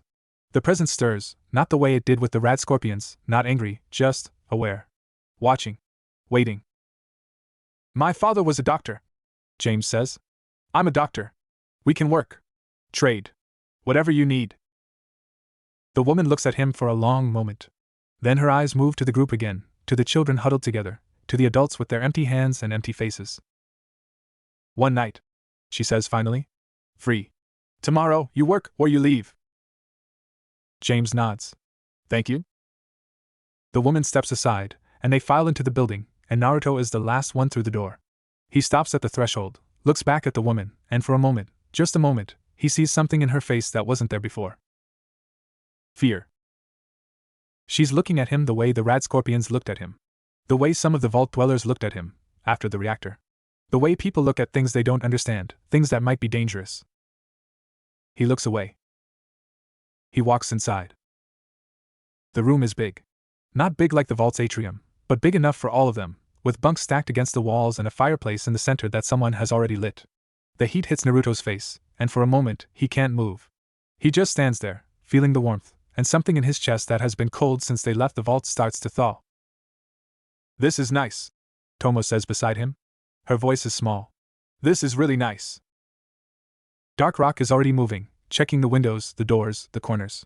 He's still holding the pipe, and Naruto notices that his brother's hands are steady. Steadier than they were in the ruins. Steadier than they were when the rat scorpions came. Good? James asks him. Dark Rock nods. Good. People start to settle in. The children find bunks, climbing into them, pulling thin blankets over their shoulders. The adults sit by the fire, talking in low voices, and Naruto sees some of them smile for the first time since they left the vault. Small smiles. Tired. But real. He finds a bunk in the corner, away from the fire, away from the others. He sits on it, and pulls his knees up to his chest and watches the flames and thinks about the woman at the gate. The way she looked at him. The way she knew. What am I? He doesn't say it out loud. But the hollow space hears him. And for a moment, just a moment, he feels something answer. You'll find out. When the time comes. James sits down beside him. He doesn't say anything at first, just sits there, close enough to touch, and Naruto leans into him without meaning to. I'm scared, he whispers. James's arm comes around him. I know. What happened out there? Later. James's voice is gentle. We'll figure it out later. Right now you need to rest. Naruto closes his eyes. The fire crackles. Somewhere in the settlement, someone is laughing, and the sound carries across the night like something fragile, something that might break if you listen too hard. Dad? Yeah? Do you think we'll ever go back? James is quiet for a long time. His arm is warm around Naruto's shoulders, and his heartbeat is steady, and the firelight flickers across his face and makes shadows where there shouldn't be shadows. No, he says finally. I don't think we will. Naruto nods. He doesn't open his eyes. He just sits there, pressed against his father's side, and listens to the fire and the laughter and the wind outside, and tries to remember what it felt like to be safe. He can't. But he thinks, maybe, he's starting to remember what it feels like to hope. Megaton wakes up early. Naruto learns this on his second day in the settlement, when the sounds of people moving and talking filter through the walls of the common house before the sun has even thought about rising. He lies in his bunk for a while, listening, and tries to match the sounds to what he knows. Voices, but not the vault's voices, rougher, louder, more likely to laugh or shout. Footsteps, but not on metal, on dirt and wood and the rusted shells of old cars. And underneath it all, a hum that's not the reactor. Something lower. Something that vibrates through the ground and settles in his chest. The bomb. He knows it's the bomb. He felt it the moment they walked through the gate, a presence in the center of the settlement, heavy and waiting. The people of Megaton live around it, build their homes in its shadow, walk past it every day like it's nothing. But Naruto feels it. The hollow space feels it. And sometimes, in the quiet moments between waking and sleeping, he swears he can hear it ticking. Naruto. Up. Darkroc's voice cuts through his thoughts. His brother is standing at the foot of the bunk, already dressed, the pipe tucked into his belt. His face is serious, the way it always is in the morning, but there's something underneath it. Something that looks like purpose. What's going on? Dad found work. In the clinic. He wants us to help. Naruto swings his legs over the side of the bunk. The floor is cold under his bare feet, rough wood instead of smooth metal, and the sensation is strange enough to wake him the rest of the way. The clinic? Megaton has a doctor. Doc Church. Old guy missing a leg. Dad's going to help him with the patients, and we're going to help Dad. Tomo appears from somewhere, her hair braided back, her face clean. She's wearing a vault suit like the rest of them, but she's found a jacket somewhere, brown leather, too big, the sleeves rolled up, and she looks different in it. Older. Like someone who belongs here. You look like a wastelander, Naruto says. Tomo smiles. It's the first real smile he's seen from her since they left the vault. I found it in a box. Someone left it behind. It looks good. She shrugs, but her smile gets wider, and Naruto feels something loosen in his chest. They're here. They're together. Maybe that's enough. The clinic is at the top of the hill, near the bomb. Naruto notices that immediately, the way the building leans toward the crater, the way the windows face the bomb like they're watching it. Doc Church is an old man with gray hair and one leg and eyes that have seen too much to be surprised by anything anymore. Vault dwellers, he says when they walk in. His voice is rough, like sandpaper on wood. Haven't seen one of you in years. James is already there, his sleeves rolled up, his hands already busy with something on the counter. He looks up when Naruto enters, and his face does that thing it does, softens, opens, becomes something that looks like home. Morning, he says. Doc Church said he could use some extra hands. Think you can help? Naruto nods. He doesn't know what he's supposed to do, but he nods anyway, because James is looking at him like he believes he can do anything, and that's a look Naruto has never been able to say no to. Good. James picks up a box from the counter, hands it to him. These need to be sorted. Bandages, antiseptic, anything that looks like medicine. Put them on the shelf over there. The work is simple. Mindless. Naruto sorts through the box, separating the clean bandages from the dirty, the full bottles from the empty, and tries not to think about anything else. But the bomb is there, always, at the edge of his awareness. A weight. A pressure. Something that hums in a frequency he can feel but not hear. You feel it too. The voice comes from beside him. Naruto looks up. Doc Church is standing there, standing on his one leg, leaning on a crutch, and looking at Naruto with something that might be understanding. What? The bomb. Doc Church's voice is quiet. You can feel it, can't you? The way it hums. The way it waits. Naruto's hands stop moving. He looks at the old man, and for a moment, he doesn't know what to say. But Doc Church isn't looking at him like he's strange. He's looking at him like he knows something. Like he's been waiting for someone to understand. I don't know what you're talking about, Naruto says. Doc Church smiles. It's a tired smile, the kind that's seen too much to be surprised by anything, but there's warmth in it. That's what they all say. The ones who can feel it. They all say they don't know until they do. He turns away, hobbling back to his counter, and Naruto watches him go with his heart beating too fast and the hollow space pulsing in his chest. What did he say to you? Dark Rock is beside him, his voice low, his eyes fixed on Doc Church's back. Nothing, Naruto says. He didn't say anything. Dark Rock looks at him for a long moment. Then he nods, slowly, and goes back to his work, and Naruto goes back to his, and neither of them mention the bomb or the hum or the way the air gets heavy when you stand too close to the crater. The days settle into a rhythm. Mornings in the clinic, sorting supplies and helping James with patients. Afternoons exploring the settlement, learning the streets, the shops, the places where you go and the places you don't. Evenings by the fire in the common house, listening to the others talk about the vault, about the overseer, about the life they left behind.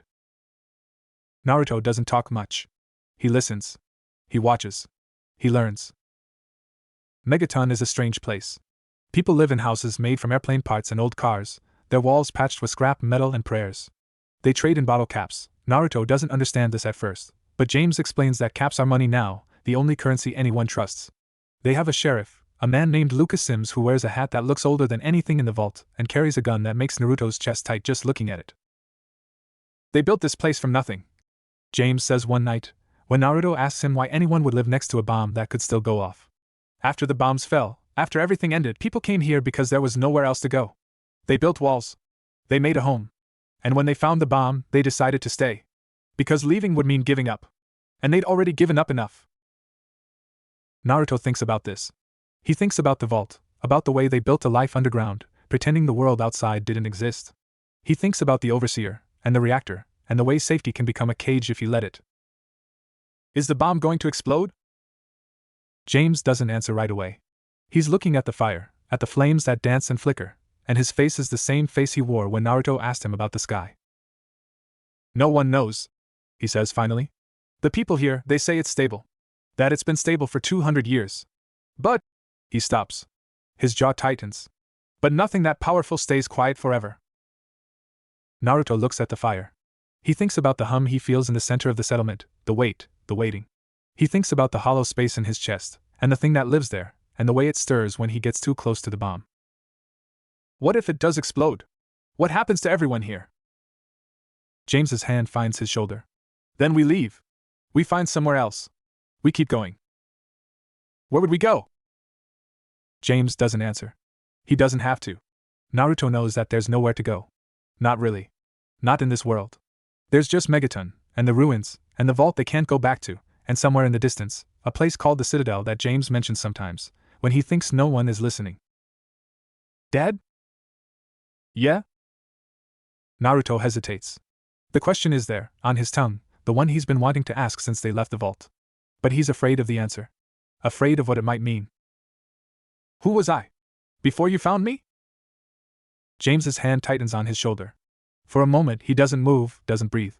Then he turns, and he looks at Naruto with eyes that are very, very old. You were a child, he says. A child, alone in a place where no child should be. And you were crying. And when I picked you up, you stopped. You looked at me, and you stopped crying, and you... His voice catches. You put your hand on my face. And you smiled. Naruto's throat is tight. He wants to ask more, wants to know about the place, about the ruins, about the things James must have seen to find a child in the middle of them. But James's face is closed now, the way it gets when he's thinking about things he doesn't want to remember, and Naruto knows better than to push. You were just a child, James says again. You are just a child. Whatever else you are, whatever else you carry, you're my son. And that's all that matters. He pulls Naruto close, and Naruto leans into him, and the fire crackles and the wind blows, and somewhere in the center of the settlement, the bomb hums its endless hum. But for now, this is enough. The trouble starts on the 7th day. Naruto is in the market, helping Tomo trade some of the supplies they found in the ruins outside Megaton. The market is a collection of stalls set up near the entrance, people selling everything from food to weapons to things Naruto doesn't have names for. It's loud, crowded, and Naruto doesn't like it. Too many people, too close, too many eyes that watch him when they think he isn't looking. He's gotten used to the watching. It's been happening since they arrived, the whispers that follow them through the streets. Vault dwellers. Clean. Soft. The ones who lived underground while everyone else died. He hears the words, hears the bitterness underneath, and he understands. He doesn't like it, but he understands.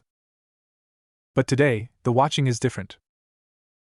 There's a man at the edge of the market, leaning against a stall, his arms crossed. He's tall, thin, with hair that's been cut too short and eyes that are too bright. He's been watching Naruto for the past 10 minutes, and he hasn't looked away once. Tomo. Naruto's voice is low. That man. He's been staring at us. Tomo looks up from the stall. Her eyes find the man, and her face goes very still. I see him. What do we do? We finish our business. We go back to the common house. We don't run. Naruto nods.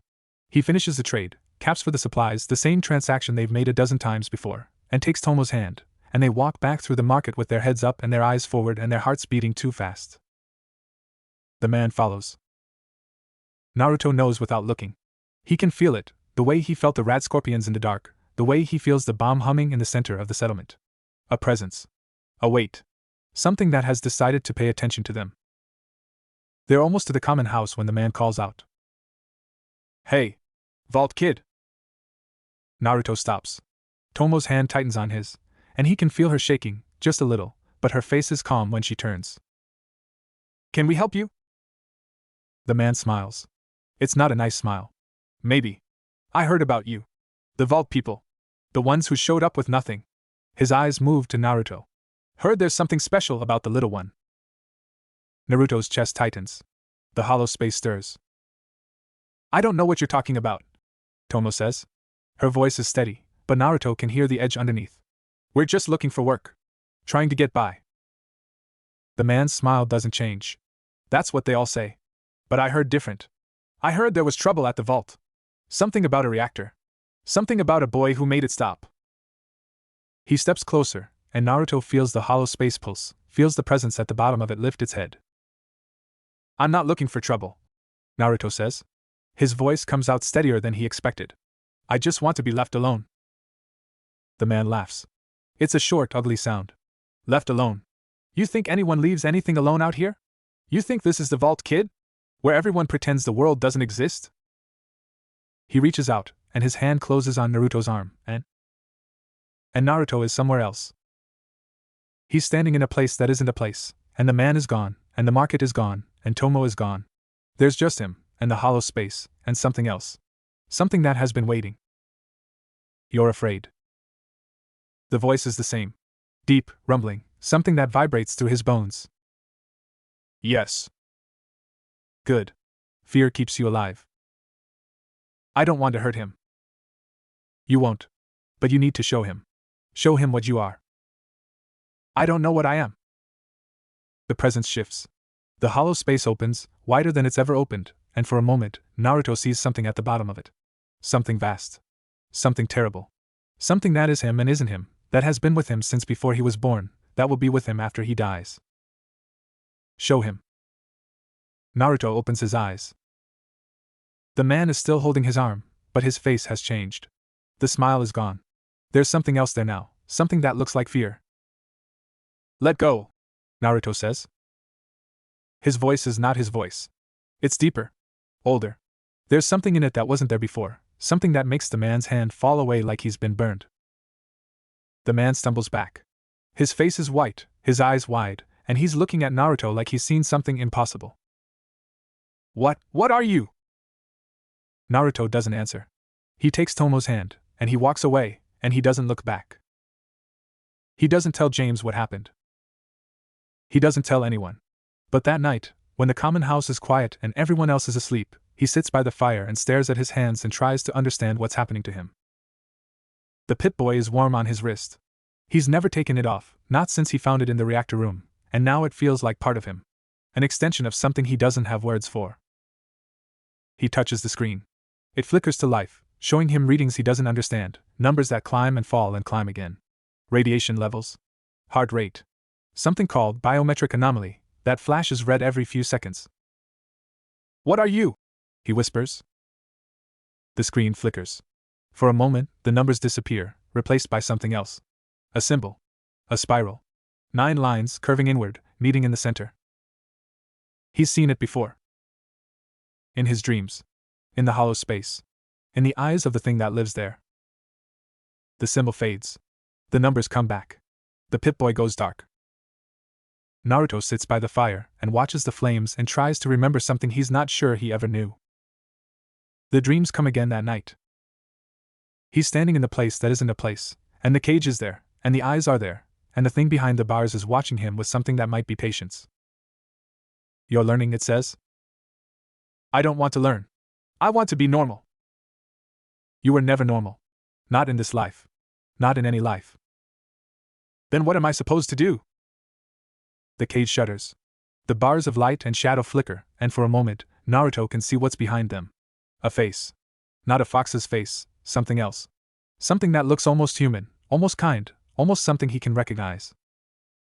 You're supposed to live, the voice says. That's all you were ever supposed to do. Just live. I don't know how. The face behind the bars smiles. It's a sad smile, the kind that knows things Naruto doesn't want to know. Yes, you do. You've done it before. You'll do it again. Living isn't about knowing. It's about choosing. Every day, every moment you choose to keep going. That's all it is. Naruto reaches out. His hand touches the bars, and they're cold, colder than anything, but the face behind them is warm, and he wants to touch it, wants to know what it feels like to be something that has lived as long as this thing has lived. Not yet, the voice says. You're not ready. But you will be. The dream fades. The cage fades. The face fades. And Naruto is left with the darkness and the hollow space and the thing that lives there, waiting. He wakes up. Tomo is sitting on the edge of his bunk. It's still dark. The fire has burned down to embers, and the common house is quiet, but Tomo is there, her face pale in the dim light, her eyes red. Naruto, she whispers. I need to tell you something. He sits up. His heart is beating too fast, and the hollow space is pulsing, and there's something in Tomo's face that he's never seen before. Something that looks like guilt. What is it? She takes a breath. Her hands are shaking. The man today? The one who grabbed you. He wasn't the only one. Her voice is barely a whisper. There are others. People who saw what happened at the vault. People who know about the reactor. People who... She stops. Her throat moves. People who know about you. Naruto's hands curl into fists. The hollow space stirs. How do they know? Dad told someone. He didn't mean to. He was trying to get us help, trying to find work. He told the sheriff about the reactor, about the overseer, about why we left. And the sheriff told someone, and that someone told someone else, and now... Her voice breaks. Now everyone knows. Naruto sits very still. The firelight flickers across Tomo's face, and he sees her the way he's always seen her, strong, capable, the one who holds things together when everyone else is falling apart. But she's not strong now. She's scared. She's scared, and she came to him, and he doesn't know how to make it better. Tomo. I'm sorry. The words come out in a rush. I'm sorry, I should have told you earlier, I should have. Tomo. He takes her hands. They're cold, shaking, and he holds them the way James holds his when he's scared, and he tries to be what she needs him to be. It's okay. It's going to be okay. How do you know? He doesn't. But he can't tell her that. He can't tell her that the hollow space is pulsing, that the thing inside it is stirring, that he's more scared now than he's ever been. He can't tell her any of that, because she's looking at him like he's the only thing holding her together. I just know, he says. She looks at him for a long moment. Then, slowly, she nods. Her hands stop shaking. Her breathing steadies. And Naruto holds her hands and watches the fire and tries to believe the words he just said. The next morning, James calls a meeting. All the vault dwellers are there, gathered in the common house, their faces tired and scared. James stands by the fire, his hands clasped behind his back, and Naruto can see the lines in his face that weren't there before. The weight of everything. The responsibility of keeping them alive. We need to talk about what comes next, James says. We can't stay here. Not forever. Megaton is safe for now, but we're outsiders here. We don't have anything to trade. We don't have anything to offer. And, he pauses. His eyes find Naruto. And there are people who know about the vault. Who know about what happened. Who might not want us here. A murmur runs through the group. Someone starts to cry. Someone else starts to argue, their voice rising, and James raises his hands and quiets them. There's a place, he says. The Citadel. It's an old military installation east of here. The Brotherhood of Steel controls it. They're soldiers. Scientists. People who've been trying to rebuild, to understand what happened. I have contacts there. People who might help us. The Brotherhood? One of the men, Stanley, the maintenance chief from the vault, steps forward. I've heard of them. They don't help people. They take what they want and leave the rest. James's jaw tightens. I know. But it's the only option we have. We can't go back to the vault. We can't stay here. And we can't survive out there on our own. He looks at the group, and his face is the same face he wore when he told Naruto about the world outside, tired, honest, afraid. I'm not saying it's safe. I'm not saying it's good. But it's somewhere to go. Somewhere that might take us in. Silence. The fire crackles. Outside, the wind blows, and the bomb hums its endless hum. When do we leave? Tomo asks. James looks at her. His face softens, just a little. Tomorrow. At dawn. They spend the day preparing. Packing what little they have. Sorting supplies. Saying goodbye to the people who showed them kindness, the ones who didn't look at them like they were strange or dangerous or something to be afraid of. Naruto goes to the clinic. Doc Church is there, sitting in his chair, his one leg propped up on a stool. He looks up when Naruto enters, and his face does something that might be a smile. Come to say goodbye. Naruto nods. He doesn't know why he came. Doc Church is old and tired and he doesn't have anything to give, but there's something about him that Naruto trusts. Something that feels like truth. I wanted to thank you. For letting us stay. For letting us work. Doc Church waves a hand. You worked. You earned your keep. That's more than most. He looks at Naruto for a long moment, and his eyes are the same as they were that first day, knowing, patient, like he's been waiting for something. You're leaving because of what you are, he says. Not a question. Naruto's chest tightens. I don't know what I am. Maybe not. Doc Church leans back in his chair. But you're something. Something that doesn't belong in a place like this. Something that people will always notice. What do I do? Doc Church laughs. It's a dry, dusty sound, like wind over sand. What do you do? You survive. You keep moving. You find people who don't care what you are, only who you are. And you hold on to them. He looks at Naruto, and for a moment, his eyes are sharp, clear, young. I was like you once. Not the same, but different. People noticed. They always notice. What happened? Doc Church's smile fades. I stopped running. I found a place. I made a home. And then I got old, and I lost my leg, and the world moved on without me. He shrugs. But I'm still here. That's something. Naruto stands there, not knowing what to say, not knowing what to do. But Doc Church reaches out and takes his hand, and his grip is surprisingly strong. Whatever you are, he says. Whatever you carry, it doesn't make you less. It doesn't make you a monster. It makes you you. And that's enough. He lets go. He leans back in his chair. His eyes close. Now go. Before I change my mind and ask you to stay. Naruto walks to the door. He stops with his hand on the frame, looking back at the old man, at the clinic, at the bomb rising beyond the window. Thank you, he says again. Doc Church doesn't open his eyes. But he smiles. And Naruto walks out into the light. That night, Naruto can't sleep. He lies in his bunk and listens to the sounds of the common house, people breathing, people turning, people trying to rest before tomorrow. The fire has burned down to ash, and the room is cold, and the hollow space in his chest is pulsing with something that feels like anticipation. He gets up. He doesn't know why. His body just moves, carrying him through the dark, through the door, into the streets of Megaton.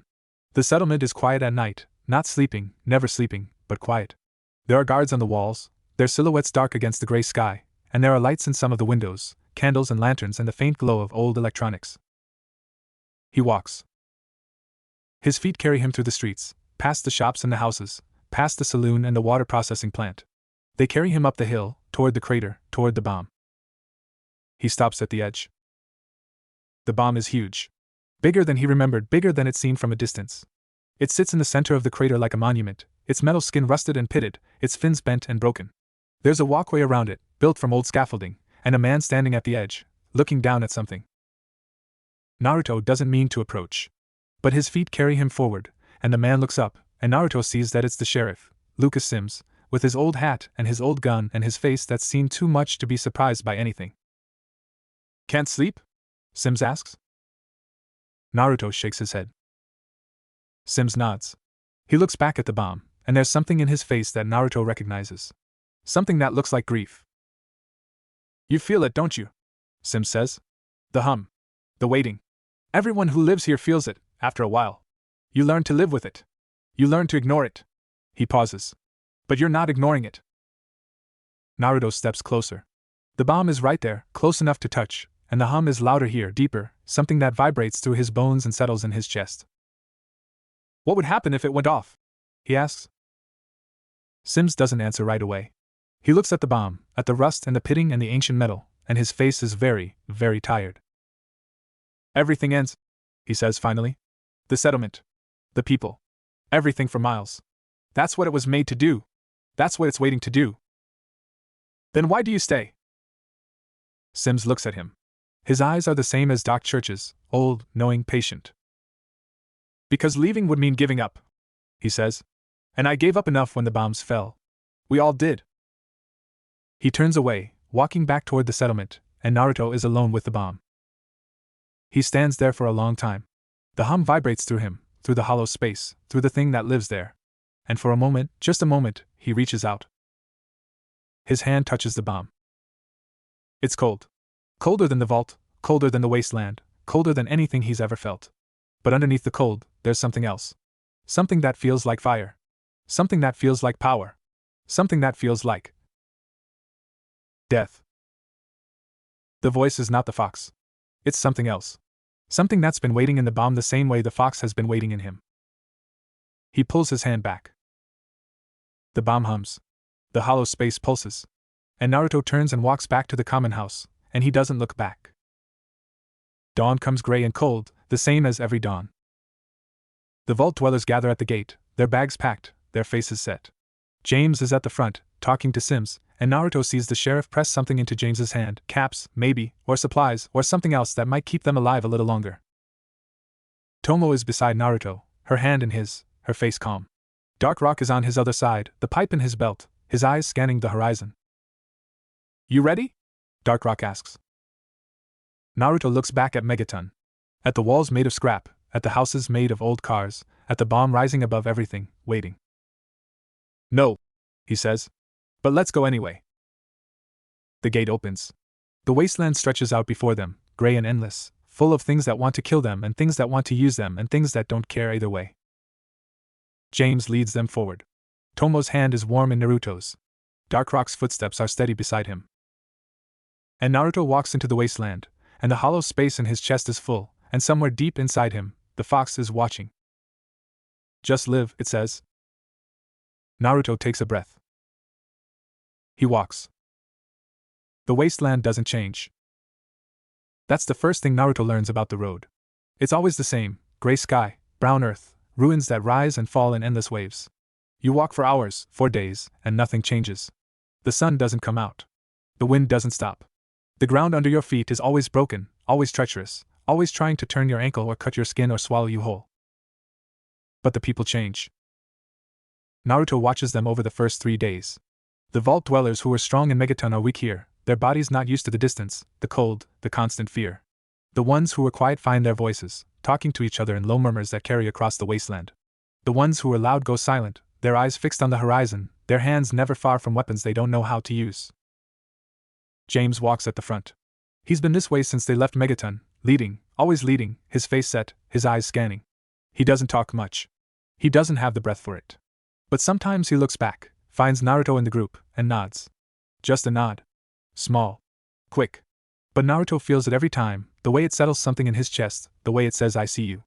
I know you're there. Keep going. Tomo walks beside him. She's stronger than she looks, stronger than any of them expected. Her legs don't tire the way the others do. Her eyes don't lose their focus. She watches the horizon the same way James does, and sometimes she sees things before he does, a movement in the ruins, a shadow that shouldn't be there, and she touches his arm, and they change direction, and no one asks why. Dark Rock walks behind them. He's been doing that since they left Megaton, positioning himself at the back of the group, watching the rear, making sure no one falls behind. He doesn't talk much either, but when he does, it's to the ones who are struggling, the ones whose legs are giving out, the ones who have stopped looking at the horizon. Keep moving, he says. His voice is quiet, steady. We're almost there. They're never almost there. But no one calls him on it. On the third night, they find shelter. It's an old building, more intact than most, with walls that still stand and a roof that only leaks in a few places. James clears it first, moving through the rooms with a piece of scrap metal in his hand, checking corners, checking shadows. When he comes back, his face is tired but calm. It's safe. For now. They file in. Someone finds wood, broken furniture, anything that will burn, and they make a fire in the center of the main room. The light pushes back the dark, and for a little while, the fear goes quiet. Naruto sits by the fire. His legs ache, his feet ache, his whole body aches. But it's a good ache, the kind that comes from doing something, from moving, from surviving. He watches the flames and tries to remember a time when he wasn't tired. Naruto. He looks up. Dark Rock is standing over him, something in his hand. A canteen. Drink. Naruto takes it. The water is warm, tastes like metal, but it's wet and it's his and he drinks until his stomach cramps. Slow down. Dark Rock's voice is almost amused. You'll make yourself sick. Naruto lowers the canteen. His hands are shaking, just a little, and he doesn't know if it's from the cold or the walking or something else. How much farther? He asks. Dark Rock sits down beside him. For a moment, he doesn't answer. He's looking at the fire, at the flames, and his face is the same face he wore when Naruto asked him about the vault, careful, controlled, the face of someone who's learned not to show what he's thinking. I don't know, he says finally. Dad says we're making good time. Maybe 2 more days. Maybe 3. Naruto nods. 2 days. 3 days. It doesn't matter. They'll walk until they get there, because there's nowhere else to go. Dark Rock? Yeah? What do you think the Citadel is like? Dark Rock's jaw tightens. He's quiet for a long time, the way he always is when he's thinking about something he doesn't want to say. I think it's a place, he says finally. Walls. Guns. People who know how to use them. That's all. You don't think they'll help us? Dark Rock looks at him. There's something in his eyes that Naruto has never seen before. Something that looks like pity. I think people don't help anyone out here. Not unless there's something in it for them. The words settle into Naruto's chest, cold and heavy. He wants to argue. Wants to say that James believes in the Brotherhood, that James wouldn't lead them somewhere that wasn't safe, that people can be good even when the world isn't. But he looks at Dark Rock's face, at the hardness there, the thing that's been there since they left the vault, and he knows that arguing won't change anything. We'll see, he says. Dark Rock nods. He doesn't say anything else. He just sits beside Naruto and watches the fire and waits for morning. On the 4th day, they find the bodies. They're in a valley, a dip in the wasteland where the ruins have fallen in on themselves, creating a bowl of broken concrete and twisted metal. James stops at the edge, his hand raised, and everyone behind him stops too. Naruto pushes forward, through the group, to where James is standing. And he sees 3 bodies. They're lying at the bottom of the valley, half covered in rubble, their clothes dark with something that might be blood. They've been there for a while, days, maybe, or weeks, and the wasteland has already started to take them back. Raiders, James says. His voice is quiet. Or maybe just unlucky. Naruto looks at the bodies. One of them is small. Too small. A child maybe, or someone who wasn't old enough to be out here alone. He looks away. We need to keep moving, James says. He turns, starts walking again, and the group follows. No one looks at the valley. No one looks at the bodies. They walk faster now, their steps quick, their eyes forward, and Naruto walks with them and tries not to think about the small body in the rubble. But he can't stop thinking about it.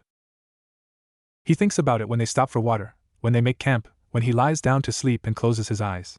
He thinks about the child, whoever they were, whoever left them there, whoever didn't come back. And he thinks about the hollow space in his chest, and the thing that lives there, and the way it stirs when he thinks about the bodies in the valley. It's not your fault, the voice whispers. You can't save everyone. I know. Then why are you thinking about it? Because he can't stop.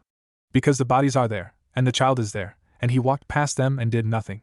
Because he's supposed to be something more than this, something that doesn't walk past bodies in the rubble, and he doesn't know what that something is. He closes his eyes. He tries to sleep. He doesn't. On the 5th day, they're attacked. It happens fast. One moment they're walking, the next there are shapes in the ruins, people, moving fast, weapons raised, and James is shouting, and everyone is running, and Naruto is standing in the middle of it with his heart in his throat and his hands empty. Get down! Darkrok's voice cuts through the noise. He's beside Naruto, pulling him down, behind a wall of broken concrete, and something whizzes past them, a bullet, maybe, or something else, something that cracks the air and makes Naruto's ears ring. Stay down. Darkrok's hand is on his shoulder, pushing him flat against the ground. Don't move. Don't make a sound. Naruto presses himself into the dirt. He can hear shouting, screaming, the sound of someone crying. He can hear James's voice, somewhere, calling out orders, and he can hear other voices, voices he doesn't recognize, voices that are laughing. He looks up. Darkrok is beside him, the pipe in his hand, his face white but steady. His eyes are fixed on something Naruto can't see. Darkrok! Shut up! The word is sharp, harder than anything Darkrok has ever said to him. Naruto's mouth closes. He presses his face into the ground and listens to the sounds of the attack and tries not to think about what's happening to the people he can't see. It lasts forever. And then it stops. The shooting stops. The screaming stops. The laughter stops. And there's silence, heavy and terrible, and Naruto lifts his head and looks over the concrete and sees James. He's standing in the middle of the road, his hands raised, and there are people around him, 3 of them, 4, their faces hidden behind masks, their weapons pointed at his chest. And behind James, on the ground, there are shapes that weren't there before. 2 of them. Still. Naruto's stomach turns. Dad. Darkrok's hand clamps over his mouth. His grip is hard, desperate, and Naruto can feel his brother shaking, can feel the fear coming off him in waves. Don't, Darkrok whispers. Don't move. Don't say anything. Naruto watches. James is talking to the raiders, his voice calm, his hands still raised. He's saying something about supplies, about medicine, about anything they want. And the raiders are laughing, and one of them is reaching out, and something in Naruto's chest opens. The hollow space. The thing at the bottom of it. It's rising, faster than it ever has, and Naruto can feel it in his hands, in his eyes, in his throat. The orange light is there, under his skin, pulsing with something that feels like fire. No. Darkrok's voice is in his ear, desperate. Naruto, no. You can't. They'll see. They'll know. They'll. I don't care. He pushes Darkrok's hand away. He stands up. The raiders see him, one of them points, shouts something, and Naruto walks toward them with the orange light flickering in his chest and the hollow space wide open and something old and terrible looking out of his eyes. He's going to kill them. He knows it the way he knows his own heartbeat, the way he knows the hum of the Pip-Boy on his wrist. He's going to walk up to these people, and he's going to open the hollow space all the way, and he's going to let the thing inside him do what it was made to do. Yes, the voice whispers. Yes. Let me out. Let me help. He takes another step. Naruto. James's voice cuts through everything. Through the rage, through the fire, through the thing that's pushing against the walls of the hollow space, trying to get out. Naruto stops. He looks at his father, and James is looking at him with something that isn't fear. Don't, James says. Don't do this. Not here. Not now. The orange light flickers. The hollow space pulses. The thing inside it roars. Let me out. Dad. Look at me. James's voice is calm, steady, the voice he used when Naruto was small and scared and didn't know where he was. Look at me, Naruto. You don't have to do this. We can find another way. The raiders are watching. Their weapons are raised, their faces hidden, but Naruto can feel their fear, the same fear he felt from the rat scorpions, the same fear he felt from the man in Megaton. They're afraid of him. They know what he is. And for a moment, a terrible moment, he wants them to be afraid. Let me out. Let me show them. Let me. No. He doesn't know where the word comes from. It's not his voice, not the fox's voice. It's something else. Something that's been with him since the beginning, something that's been waiting for him to say it. No. He closes his eyes. The orange light fades. The hollow space closes, slowly, like a door that doesn't want to shut, and the thing inside it settles back into waiting. When he opens his eyes, he's just a boy again. Small. Tired. Scared. The raiders are gone. He doesn't know when they left. He doesn't care. James is there, his hands on Naruto's shoulders, his face pale but steady, and behind him, Dark Rock is standing with the pipe in his hand and something in his eyes that looks like relief. Dad. It's okay. James pulls him close, holds him tight. It's okay. You did good. You did so good. Naruto closes his eyes. He presses his face into James's chest and listens to his heartbeat, and tries to forget the way the hollow space felt when it was open all the way. He doesn't forget. He never forgets. They buried the dead that night. 2 of them. Stanley, the maintenance chief, and a woman named Mary, who worked in the clinic and never talked about anything except her garden. They wrap them in blankets, because they don't have anything else, and James says words over them that Naruto doesn't understand. The group stands in a circle, their faces pale in the firelight, and no one cries. They're too tired for crying. Too empty. Naruto stands beside Tomo. Her hand is in his, cold and still, and she's looking at the graves with eyes that don't see anything. They should be in the vault, she says quietly. They should be safe. Naruto doesn't answer. There's nothing to say. The vault is gone, the safety is gone, and they're out here, burying people in the wasteland, and there's nothing to say that makes any of it right. James finishes the words. He stands there for a moment, looking at the graves, and then he turns and walks away, and no one follows him. Naruto wants to. But Tomo's hand is in his, and she needs him here, and so he stands beside her, and watches the fire and waits for morning. They walk again the next day. The group is smaller now. Quieter. They don't talk the way they used to, don't murmur and whisper and laugh when they think no one is listening. They just walk, their eyes on the ground, their feet moving, and the wasteland stretches out before them, endless and gray. James walks at the front, same as always. But his shoulders are different now. Heavier. And when he looks back, he doesn't just look for Naruto. He looks for everyone, counting, making sure they're all still there. Dark Rock walks beside Naruto now. He doesn't say much, but he's there, and that's enough. Sometimes he hands Naruto the canteen without being asked. Sometimes he puts a hand on Naruto's shoulder when the ground gets rough, steadying him. Small things. Things that say I see you. I know you're tired. Keep going. On the 6th day, they see the Citadel. It's on the horizon, a shape that's too regular to be ruins, too big to be anything but what it is. Walls. Towers. Something that looks like it was built to last. James stops. Everyone stops. And for a moment, no one says anything. They just stand there, looking at the Citadel, at the walls and the towers and the promise of something that might be safety. We're here, James says. His voice is rough. We made it. Someone starts to cry.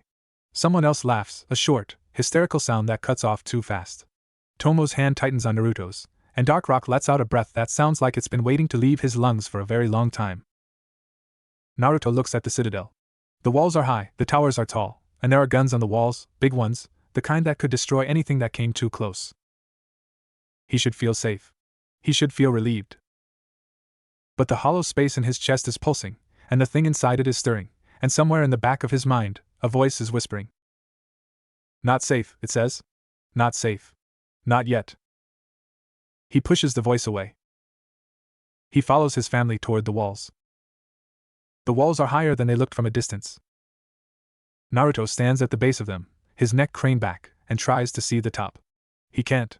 The walls rise up and up, steel and concrete and something else, something that looks like it was built to withstand the end of the world. There are gun emplacements along the top, weapons that look older than anything in the vault, and men in armor walking back and forth, their faces hidden behind helmets, their hands never far from their weapons. The group waits in silence. James is at the front, talking to someone through a speaker in the wall, and Naruto can hear his voice, calm and steady, the voice he uses when he's trying to convince someone of something they don't want to believe. My name is James.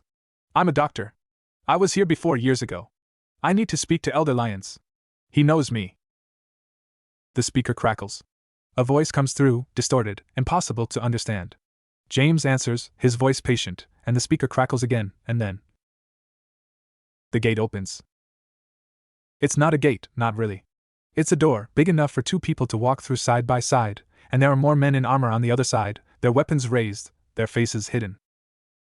James walks through first. His hands are raised, empty, and Naruto watches him go and feels something tighten in his chest. Stay close. Dark Rock murmurs beside him. Don't touch anything. Don't say anything. Naruto nods. He follows James through the door, Tomo on one side, Dark Rock on the other, and the rest of the vault dwellers behind them, and the door closes with a sound that echoes through the walls and settles into his bones. The Citadel is cold. That's the first thing Naruto notices. Not the cold of the wasteland, which is a living thing, something that moves and breathes and tries to get inside you. This is a different cold. The cold of stone, of metal, of places that have been sealed against the world for so long they've forgotten what warmth feels like. They're led through corridors, past rooms full of machines, past people in uniforms who look at them with eyes that don't blink. Naruto keeps his head down, keeps his hands at his sides, tries to be small. The hollow space is pulsing, slow and steady, and the thing inside it is watching.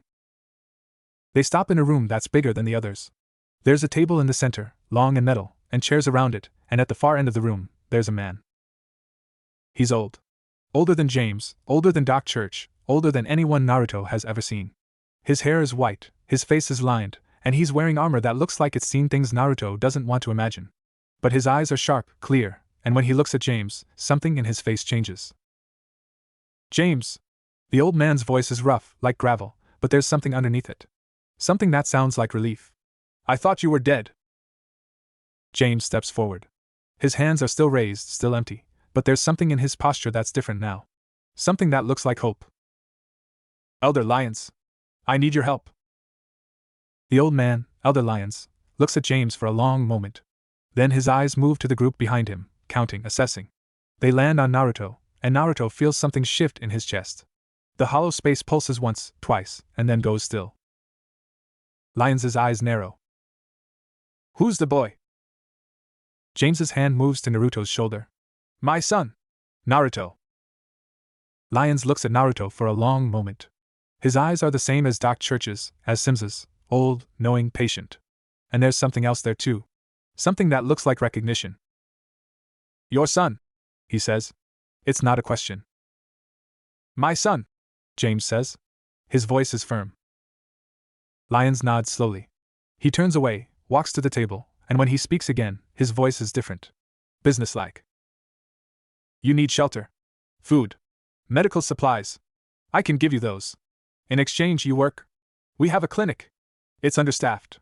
Your people can help there. James nods. And after? When we've paid for what we've taken?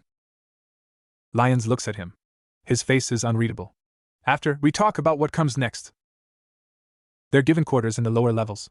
Small rooms, but clean, with beds that aren't just bunks and a stove that actually works. James takes the room closest to the door, Dark Rock the one by the window, and Naruto and Tomo share the middle. It's the first time they've had walls since the vault. Real walls, solid walls, walls that don't shake when the wind blows. Naruto lies on his bed and stares at the ceiling and tries to feel safe. He doesn't. The hollow space is quiet, but it's not empty. The thing inside it is waiting, the way it's always waiting, and Naruto can feel it there, patient and still. Naruto? Tomo's voice comes from the other bed. She's lying on her side facing him, her face half hidden in the darkness. Yeah? Are we safe here? He wants to say yes. He wants to say that the walls are thick, the guns are big, the men in armor know what they're doing. He wants to be the one who tells her that everything is going to be okay. I don't know, he says. She's quiet for a long time. Then she gets up, crosses the room, and climbs into his bed. She's too big for this, too old, but she curls up beside him the way she did when they were small, and Naruto puts his arm around her and holds her close. I'm scared, she whispers. Me too. I miss the vault. I miss when we didn't know. He doesn't know what to say to that. He misses it too sometimes. The routine. The safety. The way the world was small and manageable and nothing ever changed. But he also remembers the way the walls pressed in, the way the hum never stopped, the way the overseer looked at them like they were something to be managed. We can't go back, he says. I know. Her voice is very small. I know. She falls asleep like that, curled against his side, her breathing slow and even. Naruto lies awake for a long time, staring at the ceiling, listening to the sounds of the Citadel. Footsteps in the corridors. Voices in the distance. The low hum of machines that never stop.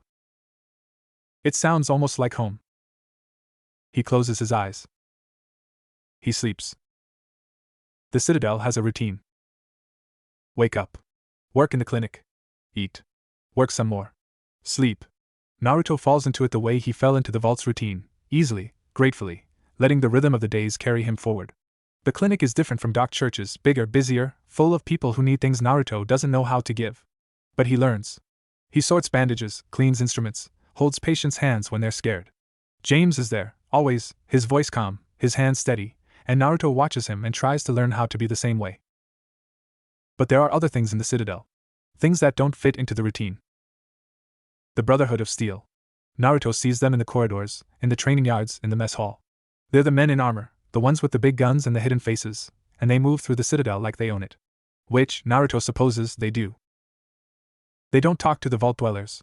They don't look at them. They move through their days with their eyes forward, their hands on their weapons, and Naruto watches them and feels something cold in his chest. They don't like us, Tomo says one day, when they're eating in the mess hall. She's watching a group of Brotherhood soldiers at the other end of the room, their voices low, their heads close together. They don't like anyone, Darkrock says. He's sitting across from them, his food untouched, his eyes on the soldiers. That's their thing. But we're helping. Dad's in the clinic every day. We're working. We're paying for what we take. Darkrock's jaw tightens. It doesn't matter what we do. We're not them. We'll never be them. Naruto looks at his brother. There's something in his voice that Naruto has never heard before. Something that sounds like anger. Darkrock. Don't. Darkrock stands up, his chair scraping against the floor. Just don't. He walks away. Naruto watches him go, and Tomo's hand finds his under the table, and they sit in silence and listen to the Brotherhood soldiers laugh.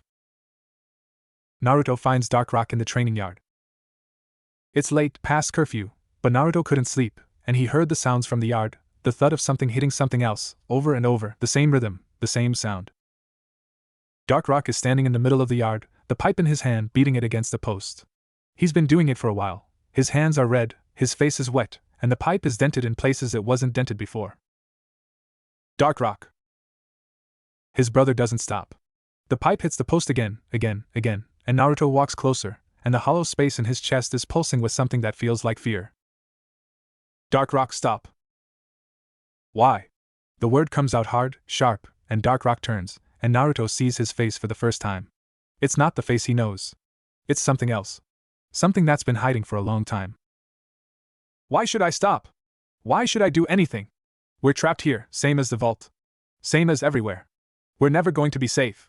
We're never going to be anything. Naruto doesn't know what to say. He's never seen his brother like this. Darkrock has always been the steady one, the calm one, the one who doesn't break. But he's breaking now. Naruto can see it in the way his hands shake, the way his chest heaves, the way his eyes are too bright in the darkness. Darkrock. Don't. Darkrock's voice cracks. Don't tell me it's going to be okay. Don't tell me we're going to find a place. I've been listening to that my whole life. From Dad, from you, from everyone. And it's never true. It's never been true. He throws the pipe. It clatters against the post, falls to the ground, and Darkrock stands there with his hands empty, and his face raw and his breath coming in gasps. Naruto walks toward him. He doesn't know what he's going to do, doesn't know what to say, but he walks toward his brother, and Darkrock doesn't move, doesn't push him away, and when Naruto puts his arms around him, Darkrock shakes. I'm tired, Darkrock whispers. I'm so tired. I know. I don't want to run anymore. I don't want to fight. I just want. His voice breaks. I just want to go home. Naruto holds him tighter. He doesn't say anything. There's nothing to say. The vault is gone, the home is gone, and they're here, in a place that doesn't want them, and Dark Rock is crying in his arms and Naruto doesn't know how to make it better. But he holds on. He doesn't let go. And after a long time, Dark Rock's breathing steadies, his shaking stops, and he pulls back and looks at Naruto with eyes that are red but clear. I'm sorry, he says. Don't be. Dark Rock laughs. It's a small sound, broken, but it's real. You're supposed to be the one who falls apart. I'm the one who holds things together. Naruto shakes his head. We're both falling apart. That's okay. Dark Rock looks at him for a long moment. Then he nods slowly and bends down to pick up the pipe. His hands are steady now, and when he straightens, he's almost the same as he was before. Almost. We should get back, he says. Dad'll worry. Naruto nods.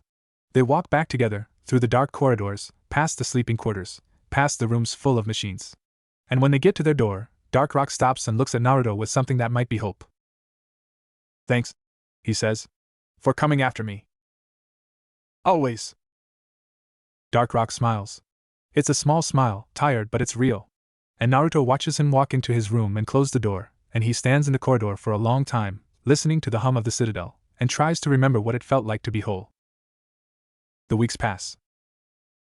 Naruto works in the clinic.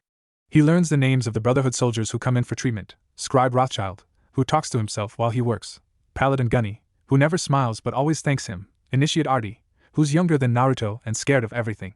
He learns the rhythms of the Citadel, the way the light changes when the sun sets, the way the corridors empty at night, the way the guns on the walls never stop watching. He learns about the Brotherhood. They're not just soldiers. They're scientists, historians, people who've been trying to preserve what was lost. There are libraries in the lower levels, rooms full of books and holotapes and things that haven't been seen since before the bombs fell. Naruto goes there sometimes, when the clinic is quiet, and he reads. He reads about the old world. About the countries, the cities, the people who lived before.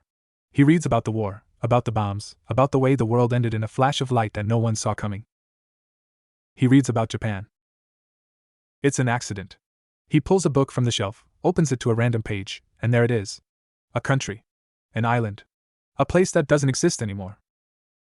And for a moment, just a moment, he remembers. Not the way he remembers in his dreams. This is different. This is sharper, clearer, like a door opening in his mind and showing him something he's been looking at his whole life without seeing. He sees mountains. Tall, green, covered in trees. He sees a village, small and quiet, with houses that look like nothing he's ever seen in the wasteland. He sees a face. A man with white hair and a mask, smiling at him. A woman with dark eyes and a voice that cuts like a blade. A boy with red markings on his cheeks, who stands beside him and never, ever leaves.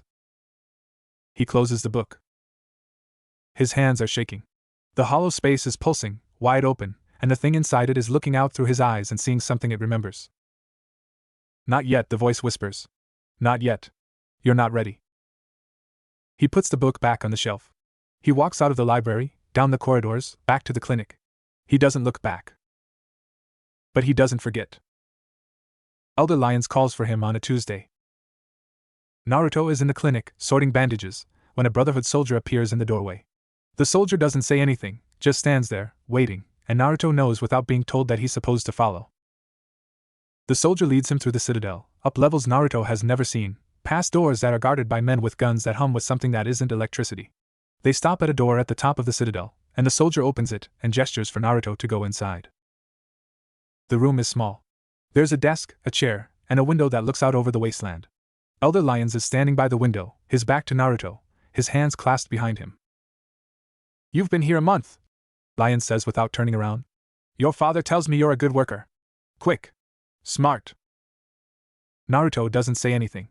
He stands in the middle of the room, his hands at his sides, and waits. Lyons turns. His face is the same as it was the first day, old, lined, sharp. But there's something else there now. Something that looks like curiosity. He also tells me you're special. That there's something about you that isn't normal. Naruto's heart speeds up.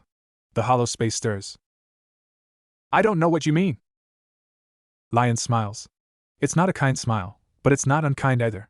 It's the smile of someone who's seen too much to be surprised by anything. You don't have to pretend with me, boy. I've been in this wasteland longer than you've been alive. I've seen things that would make your hair curl. I know when someone's hiding something. He walks to the desk, sits down, and gestures for Naruto to take the chair across from him. Naruto doesn't move. Sit down, Lion says. I'm not going to hurt you. Naruto sits. His hands are shaking, just a little, and he hides them in his lap and looks at the elder with eyes that are trying to be steady. There was a vault, Lion says. Vault 101. It went dark 60 years ago. No contact, no communication, nothing. We assumed it was dead. He pauses. And then you showed up. A whole group of you, walking out of the wasteland like it was nothing. And your father tells me there was a reactor. A reactor that was failing. A reactor that you stopped. Naruto's throat is dry. I don't know how. No. Lions leans back in his chair. I don't suppose you do. He looks at Naruto for a long moment, and his eyes are the same as Doc Church's, as Sims's, old, knowing patient. You're not the first, you know. People with something extra. Something that shouldn't be possible in a world like this. I've seen them before. Some of them were good. Some of them were monsters. Most of them were just trying to survive. What am I? Naruto asks. The words come out before he can stop them, and he hears the desperation in his voice, the need that's been building since the vault, since the reactor, since the hollow space opened for the first time. Lions looks at him. His face is unreadable. I don't know, he says. But I think you're going to find out. That night, Naruto dreams of the fox. He's standing in the place that isn't a place, and the cage is there, and the eyes are there, and the thing behind the bars is watching him with something that might be sadness. He knows, the fox says. The old man? He knows what you are. Then tell me. Naruto's voice is desperate. Tell me what I am. Tell me why I'm here. Tell me. I can't. Why not? The fox is silent for a long time. The cage shudders, the bars of light and shadow flickering, and Naruto sees the face behind them again, almost human, almost kind, almost something he can recognize. Because you're not ready, the fox says. Because if I tell you now, you'll become what you were. And that's not what this life is for. What is this life for? The fox's eyes close. For a moment, the cage is dark, the place that isn't a place is empty, and Naruto is alone. It's for living, the fox whispers. It's for being small. For being human. For learning what it means to be something other than what you were made to be. The eyes open. They're red, slitted, ancient. Don't throw that away. Don't become what you were. Not yet. Not until you have to. The dream fades. The cage fades. The fox fades. And Naruto is left with the darkness, and the hollow space, and the thing that lives there, waiting. He wakes up.